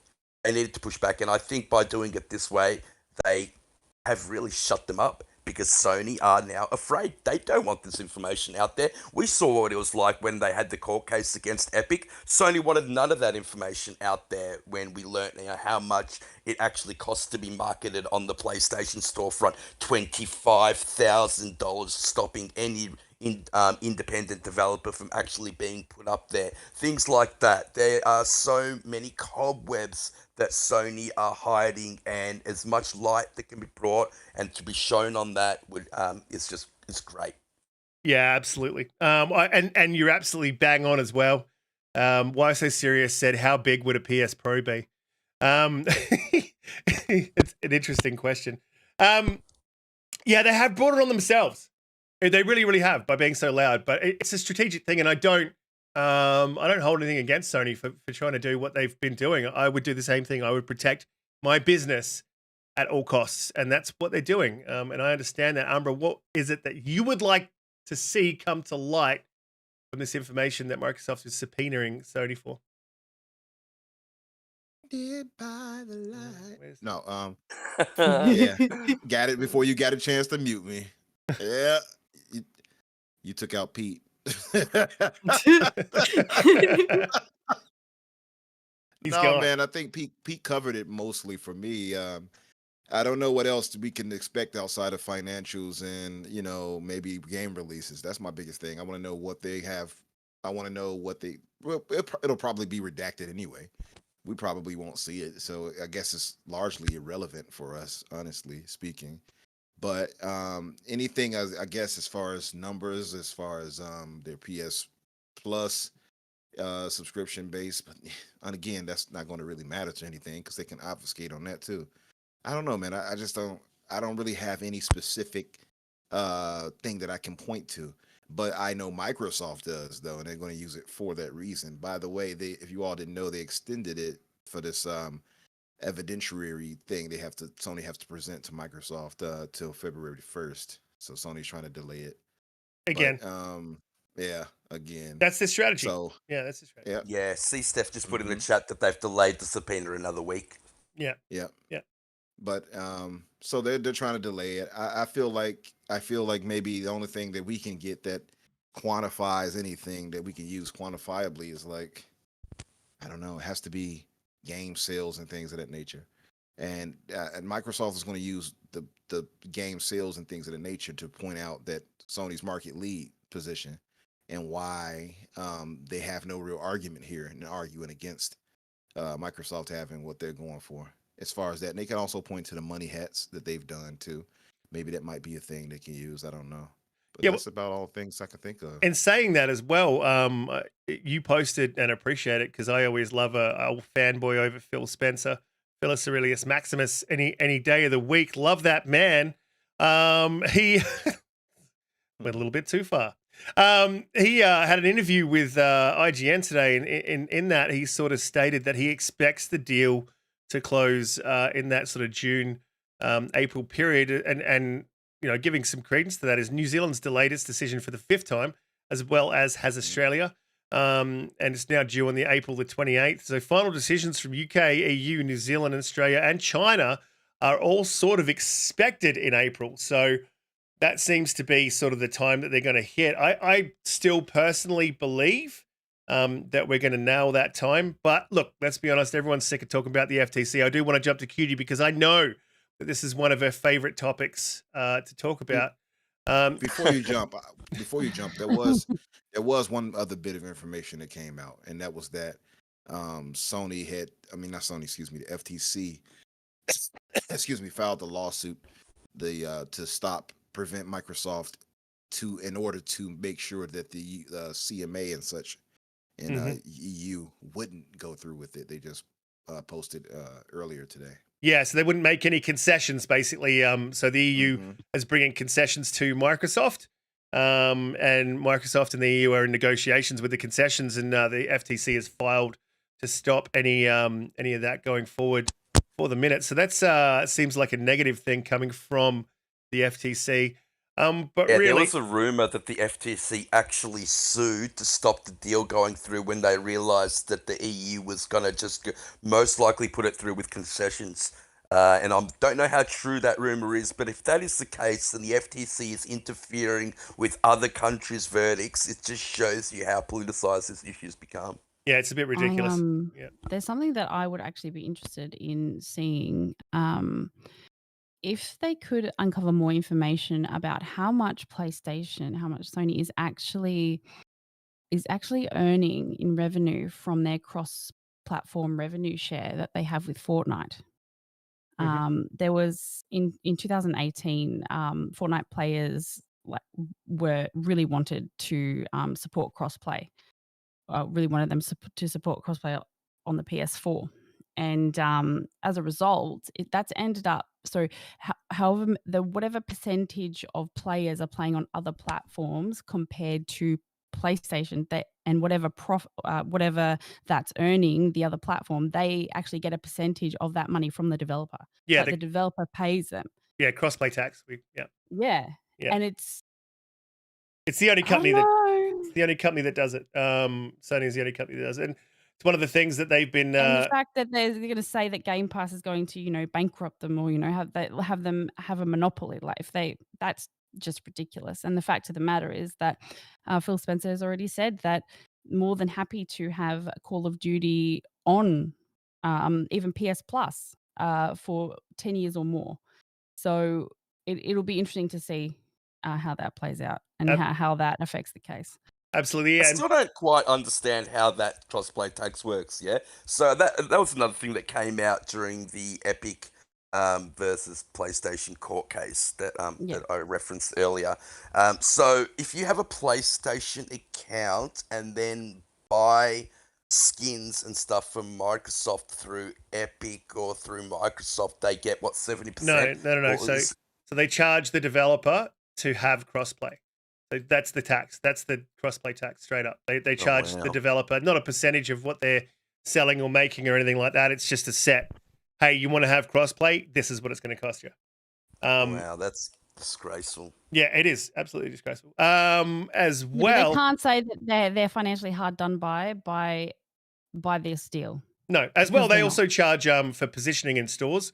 So any developers would need to pay $25,000 to US to position themselves in the store in such a way as they would actually get seen.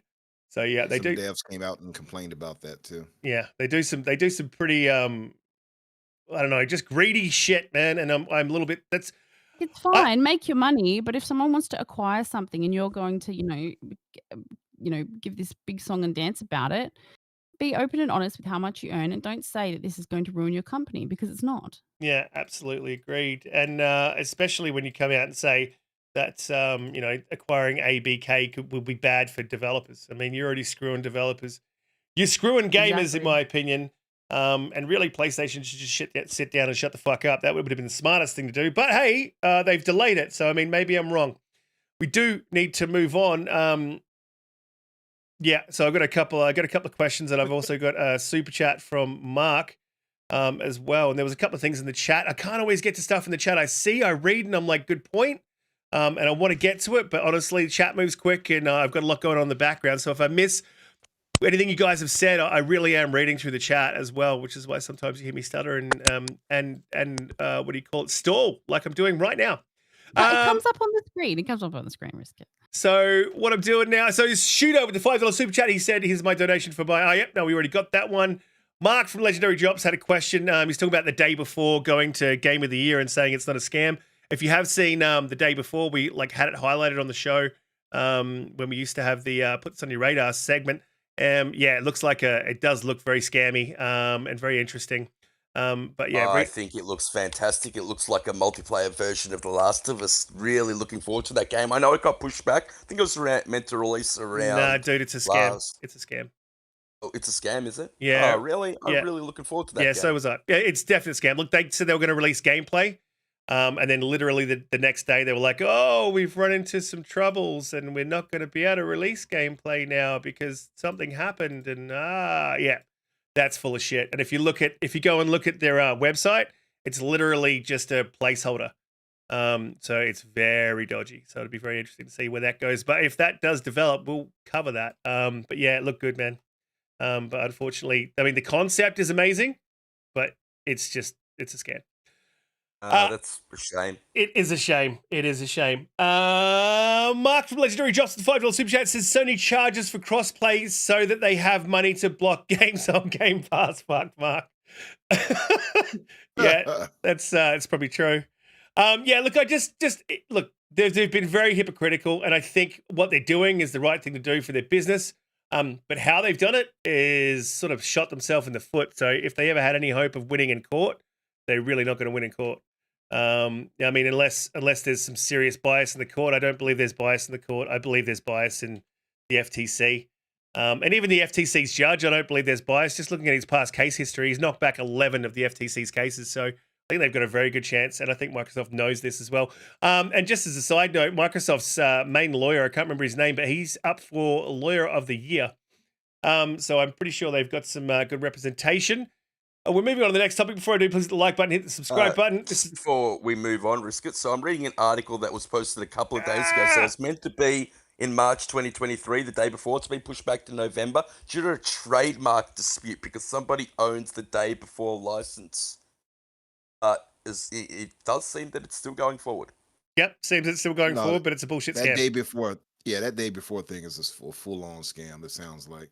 Yeah, look up all the history of it, and yeah, there's a lot going on there. Yeah, they've never produced a game this massive.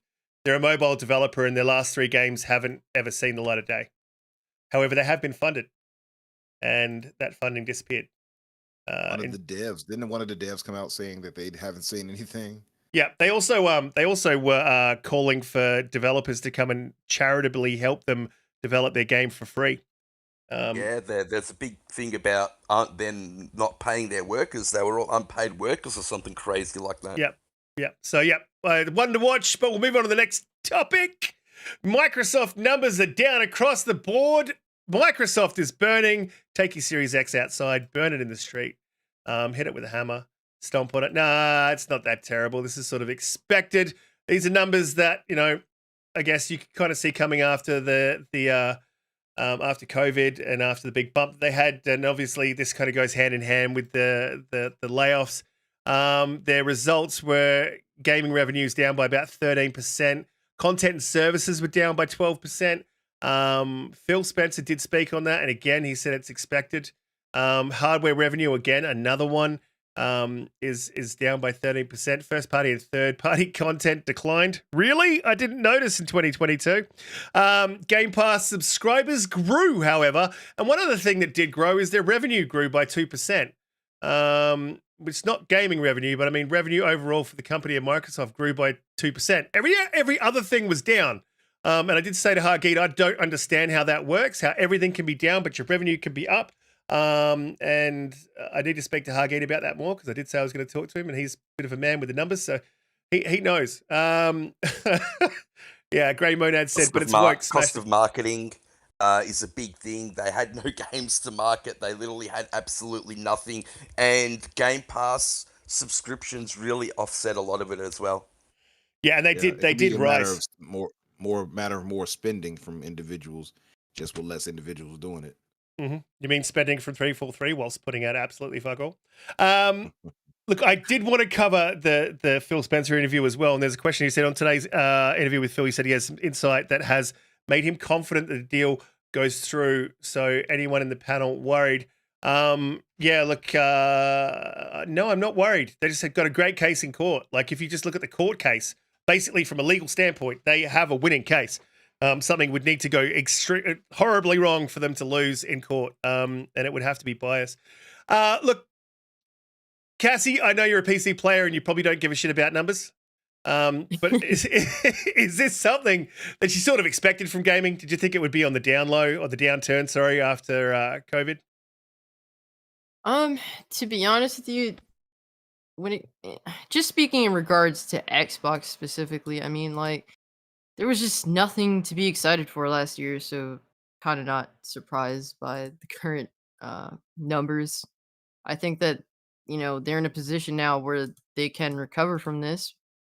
I hope that they did learn their lesson in regards to let's not have another 2022 because, I mean, I don't know about you guys, but I wasn't really excited for Xbox stuff. It's just, well, I'm going to stay here on my PC and whatever, man. Game Pass is cool. I do have it. I have it on Game Pass on PC. I would play the occasional like third-party game, but it wasn't like I didn't go out of my way for it.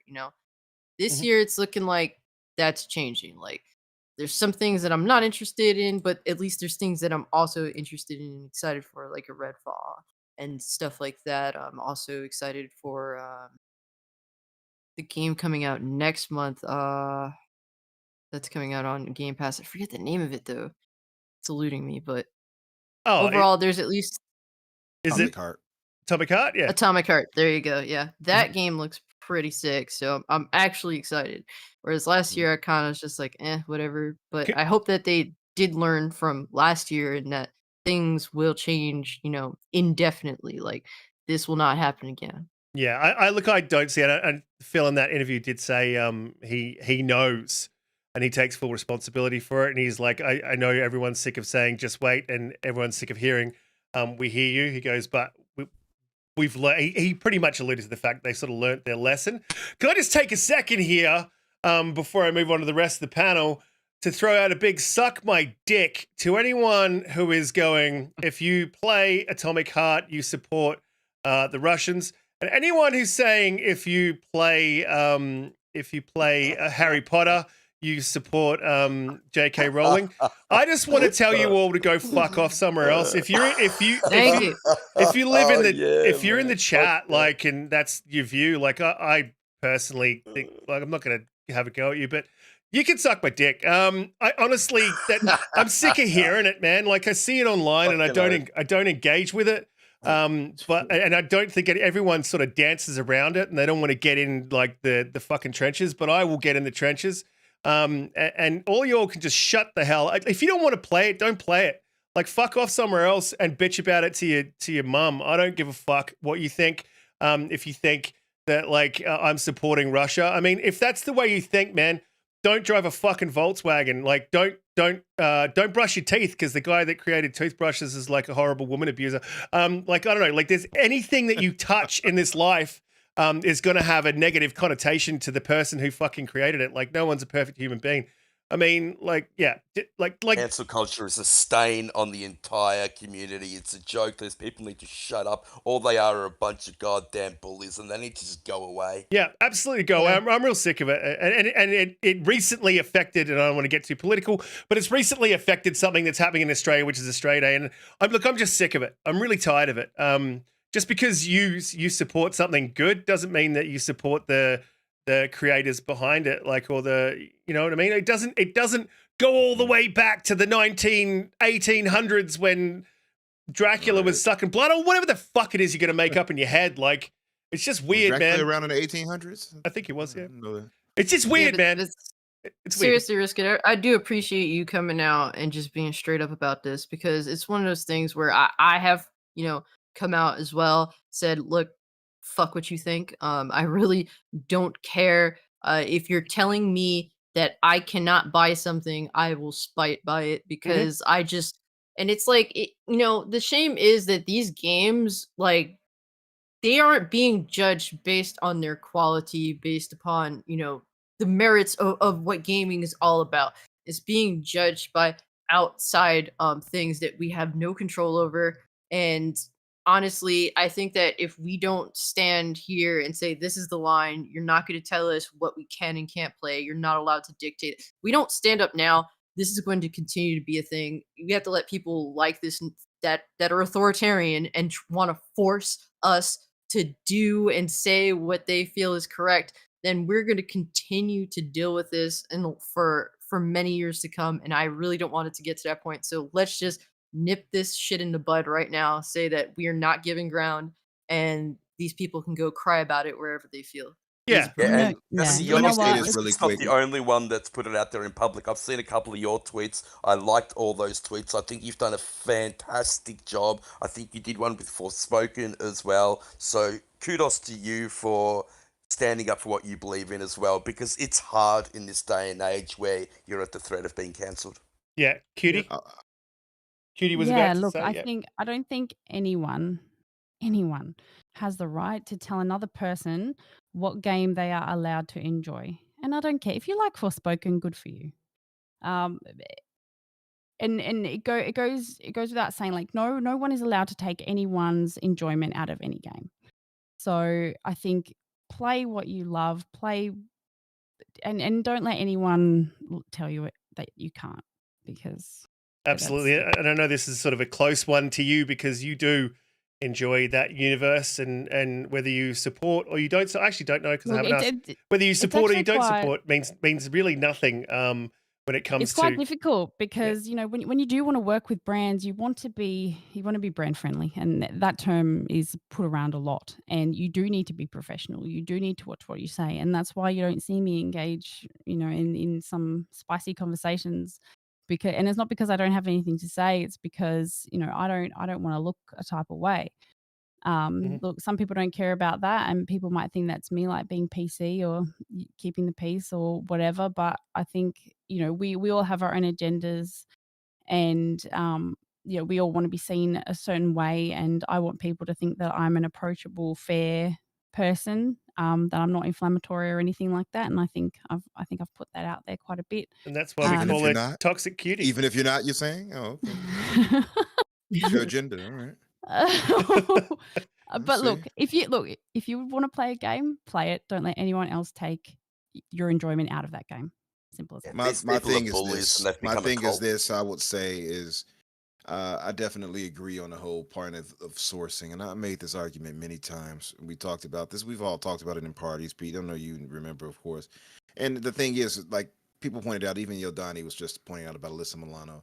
You have to source everything in this world if that's going to be the case. You can't sit there and try to make a stance or stand on one thing right here while you're doing other things that anybody else could point to you and saying, why are you buying this and supporting that?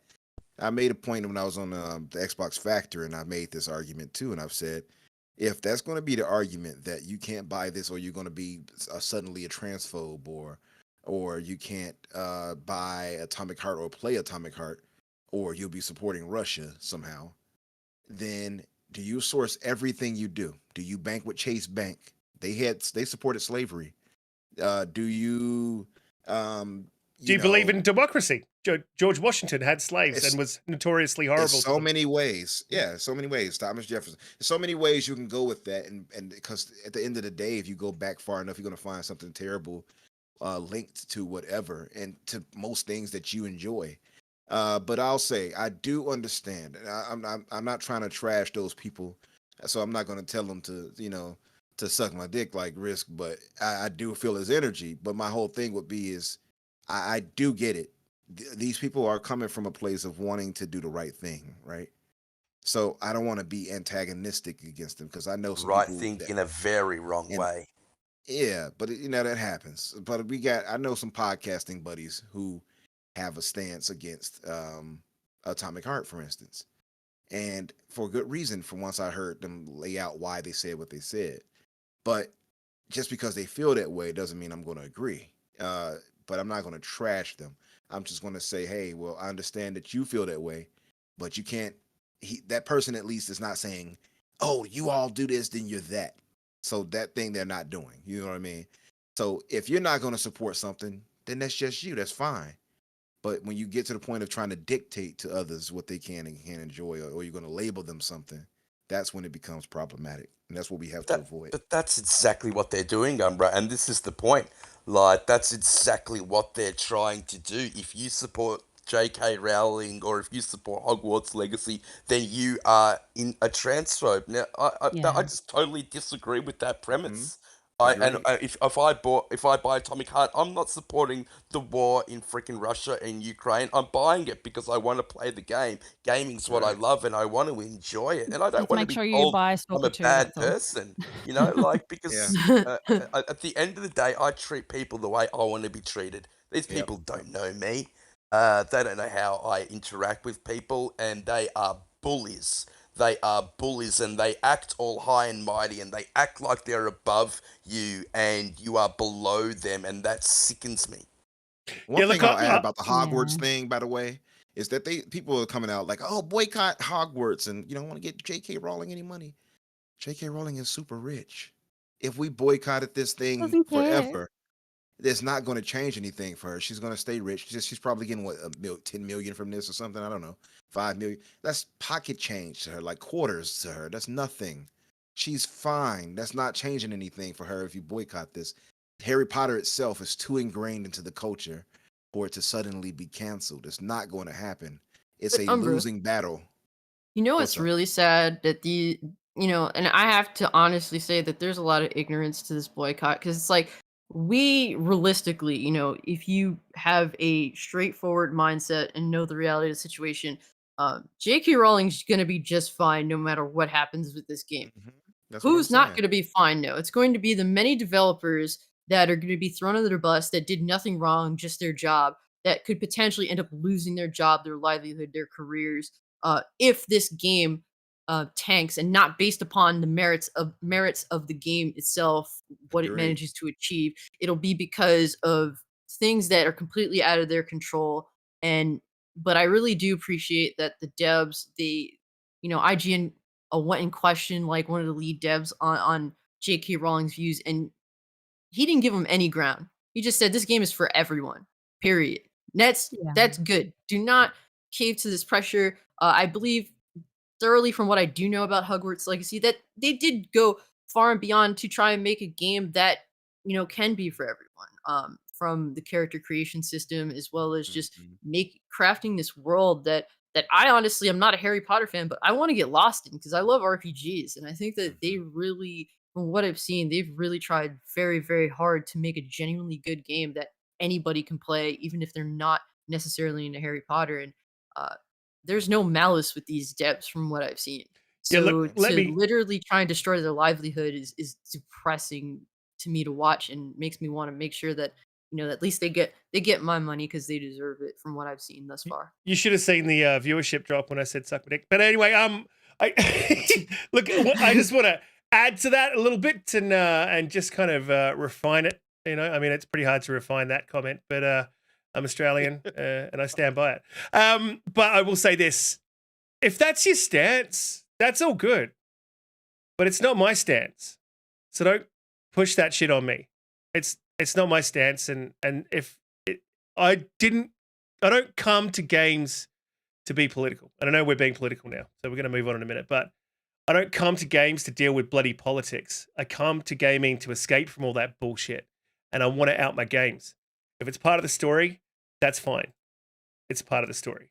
If it's a politically charged story, I get it. But I don't want anyone else's bullshit permeating into my enjoyment. So you can take that shit and take a long walk off a short pier. And that was the nice way of me saying fuck off. So listen, we're going to move on to the next topic, and it's going to be a very short one. Then we'll probably get on and do outros. But Gerald Mack dropped a $5 super chat. Thank you very much. J Mac, you're an absolute champion. I see you everywhere supporting everyone, and I love that you come and support us, man. So thank you, bro. He said, some of the people who talk this craziness play Xbox, drive American cars. America is the biggest supporter of slavery. What's that say about you? Yeah, exactly, dude. It's you just people living in a time like driving a VW, or like, you know what I mean? No one consciously buys a VW because they're a Nazi, and if they do, then they're a fuckwit. Like, yeah, it's just there's been a lot of swearing happening here, but it's a very passionate subject. I think keep your politics out my games, and let's keep our enjoyment as pure as possible. And by pure, I mean without any of that bullshit. It should be for everyone. Now, you got your peanut butter in my chocolate. You got your chocolate in my peanut butter. Look, we'll move on to the next topic. And again, guys, please like button, subscribe button if you're new here. I know that was a very politically charged comment. I apologize for my language, but I am Australian, and that's not even language over here. That's just saying hey to your mate. A little bit of bad news. Unfortunately, Warhammer 40K is delayed. This is just a short topic. I'm a bit disappointed. They released a statement saying, we take enormous pride in our ability at Fat Shark to deliver a game that millions can enjoy. This was what we set out to do with Warhammer 40k Darktide, to create a highly engaging, stable game with a level of depth that keeps you playing for weeks, not hours. We fell short meeting those expectations. Over the next few months, our sole focus is to address the feedback that many of you have. In particular, we will focus on delivering a complete crafting system, a more rewarding progression loop, and continue to work on the game stability and performance optimizations. They said more, but I won't say this. They have delayed the Series S launch indefinitely, and they have done that for the right reasons. I am not mad about this. I'm a little disappointed that I don't get to play it on the Series X, but I like what they've said here. They didn't just focus on stability. They said, we want to fix this game, like its systems and how it works and how it plays. That's crazy. You don't get that from many developers. We'll patch the stability, we'll patch the performance. The game is as the game is. These guys are going to rework the progression loop. They're going to create a more complete crafting system. I mean, this is just. I mean, it sounds like bad news, but it's really great news, because when we get this game on Xbox, it's going to be a full, complete game ready to go. And it's just a bit of a shame. And Colt, Classic Cage, I'm going to go to you because I know this is something that you've been complaining about and have been sick and tired of seeing. And I think we on Xbox as well have been sick and tired of seeing games releasing unfinished. But what did you think of their statement, their commitment to fix and undo the damage that they did to their game? Yeah, so I actually downloaded and played Warhammer 40k Darktide on my PC for a bit. And it's one of those games where it's like, okay, this has potential, but it feels a little like rough around the edges. So, I mean, and I heard that, the console version didn't even launch, and apparently it's delayed. And I mean, look, do what you have to do to make sure that that you can achieve what you set out to do with your game. And this really, really sucks, because I have a friend that, he doesn't have a PC. He's an Xbox guy. He looked at this game. He's like, yeah, this game looks really cool. And it's like, yeah, but you can't play it, even though I can kind of play it. So it's unfortunate. I wouldn't say it's necessarily a good thing. It's just the right thing to do, given the set of circumstances that are, that is this game in this current state. So uh, hopefully they're able to figure out what's going on. It does look kind of ugly, because normally devs don't really do this, or it doesn't happen this way. So I guess that's why this kind of has definitely been getting a bit of attention. But hopefully it gets sorted, and in the end, we end up with a really fun RPG game because it does, from what I've played of it, does have potential for sure. Yeah, look, I have been really looking forward to this game. I've been watching hours upon hours of videos on YouTube waiting for this game to come out. If I were to design a game, it would pretty much look like this. That gothic architecture is just beautiful. Those dark corners, it's a co-op shooter, but I need to get hands on. I haven't actually played it. I need to see how it feels. What gives me great hope for this game is what Skill Up said about it. So his analogy basically was their bones of the game is there, but if you were to tell him when Destiny first came out, would he recommend the game? He would say no. He would said that it's not polished enough, it's not optimized enough, there's not enough content there, but he knew that eventually the game would be there and it would get to a place where it needed to be. He feels very much the same way about Warhammer 40k, so that does give me great hope because I really do trust his opinion. Do I think it's a good thing? Yes. I think whenever a game gets a delay, and Fat Shark have been very open, very upfront about what they're doing, I think that we'll get a better game because of it. I feel a little bit sorry for the PC guys. It feels like they've been beta testers to a certain extent and they've had to pay for that privilege. So that is a shame. I think we're going to get a better game out of it. I cannot wait for this game to come out. I'm also really looking forward to Space Marines 2. Probably this one more so because it's a co-op game. But what do you think, Umbra? Yeah, that's where I'm at, man. Space Marines 2 all the way. The moment we saw that at the showcase, I was like, yeah, that's it. And actually, should I say at the video game awards, just looks spectacular, man. But as far as this goes, yeah, I'm all for the delays. Like, take your time, get it right, And they had failed before with one of their other games that came out like that. I forgot the name of it right now, but I'm sure that people in the chat remember there was a 4-player, or was it 3-player, 3 or 4-player co-op experience when the dungeons and such, and you get the elf or you get the what's the word? Forgot the elf and the I almost had the midget. you get a certain amount of characters, but that wasn't done right, and they had to go back. Dwarf. Thank you. Yeah, but it was technically an issue. So Midget. I know. I'm tired. I'm tired. But that thing is tearing you apart, by the way. Uh-huh. Yeah, I actually let it because I wanted to see what the death friend too. animations look like. Because there was watched a review on it, and they were saying that the animations for the death animations are a bit janky. And it kind of was, but yeah. Yeah, I'm canceled now. But yeah, yeah, but take your time, get it right, get the thing right. If it takes like Scott said, get it right, get it tight. Yeah, take the time, man. I think Pete, you kind of summed it up for me. I don't have much else to add to that really. It seems unfortunate that they couldn't hit the deadline, but it is what it is. I would err on the side of getting it right versus anything else. Take the time you need. Absolutely. Same thing that I believe is going to happen with Starfield. Yeah, it's not going to happen. Riskit's going to donate those. I think it's gonna land on time with quality, but we're not going to get into that because that does bring us to the end of the show, guys. Everyone in the chat, you guys have been absolutely amazing today. Yeah, loved all of your comments. Guys are just on fire today, man. I've really enjoyed today's show. And if you know me, this is why I do it, because I enjoy doing this. It's good fun. Get together and talk about games with the community and with the panel and with our guest. And speaking of our guest, you've been awesome as you were last time, as you always are.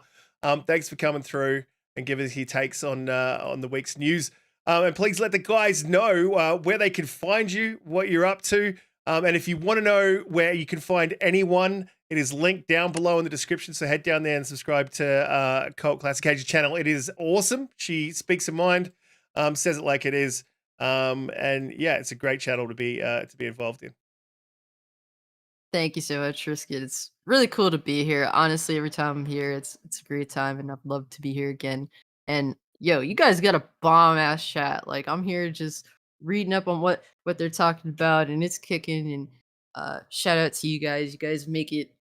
The chat is such an important, integral part of any podcast, man. You guys are awesome. So it was cool hanging with y'all. I love to talk about video games. I love to talk about all sorts of entertainment, really. But for me, video games is my number one entertainment.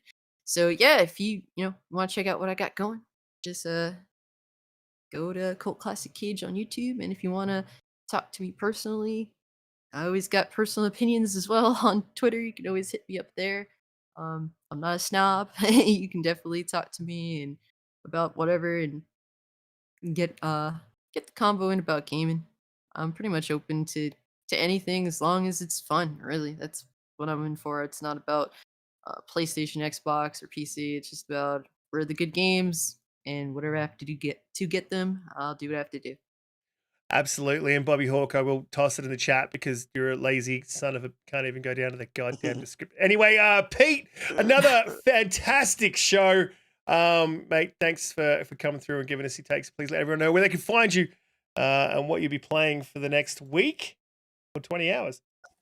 At Twitter, at JediKnightPeter, at Xbox, at JediKnightPeter. I want to go because it's my dog Jedi's 12th birthday today, so I want to go take him down to the beach and go get him something from the shops. And I'll be getting off Fortnite and getting on Dead Space, so I can't wait to do that. There was a couple of people that I just really want to shout out to in the chat that really had me laughing and having to mute myself today. Bobby Hawk, Hunty, Mark from Legendary Drops. You guys absolutely cracked me up today. So thank you very much for that. You guys made my day. Everyone else, you guys are amazing. Thank you so much. Cassie, it was awesome to have you back. I hope you can come back soon. Love it when you're here. Umbra, Riskit. Love you guys, man. Absolutely. I love you guys even when you have bad takes about Starfield. Absolutely. But Umbra, Fortunately, we never had any, but yeah. Fantastic show, except for those takes. Let people know where they can find you, what you'd be up to, what you'd be playing. How's your week looking? The week is looking good, man. I'm going to likely hit it up with the band tomorrow. One of these nights. Get some singing on. Hey, Cult Classic Cage, thank you for joining us again. Giving us your knowledge, as they say. And Cutie, I guess, left us. I don't know. We didn't simp hard enough. Much love to you, Cutie, wherever you are. And of course, the Jedi and Risk, man. Like you said, Pete. Much love to you guys. You guys are my brothers for sure. And everybody in the chat, man. Like Cassie pointed out, you guys are excellent. We appreciate you all very much. Believe it. Please keep coming by and supporting us. You all matter to us like our extended family. You all, of course, can find me on Twitter under Infinite Umbra or Umbra Infinite. You'll find me either way.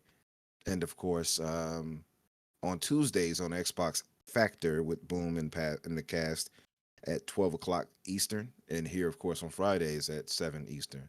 AJH had a question, by the way. He said Hogwarts or Wild Hearts. I can't decide which first. I'm going to say Hogwarts. I'll say Hogwarts. I say Hogwarts. I'm not too sold on Wild Hearts, being honest. And we already have Monster Hunter Rise, so which was hot trash. It's pretty good. Hot trash. Look, guys, I'll just say for myself, I'll be playing Dead Space. Probably take me a little while. I'm working a lot. I've got some life changes coming up, so there may be a few little changes to how we do this podcast. But we will always be here. I'm committed to that. So I will keep you abreast of any sort of changes, life changes that does change how we kind of go live and how we do what we do. Going through menopause. And these hot flushes. I'll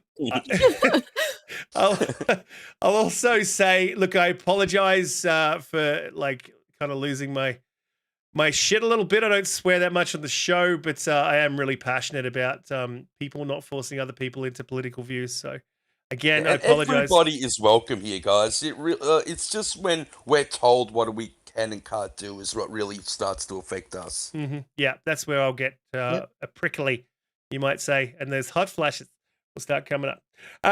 Anyway, it's been an absolutely fantastic show. Please hit the like button on your way out, hit the subscribe button if you are new here and you enjoy the show.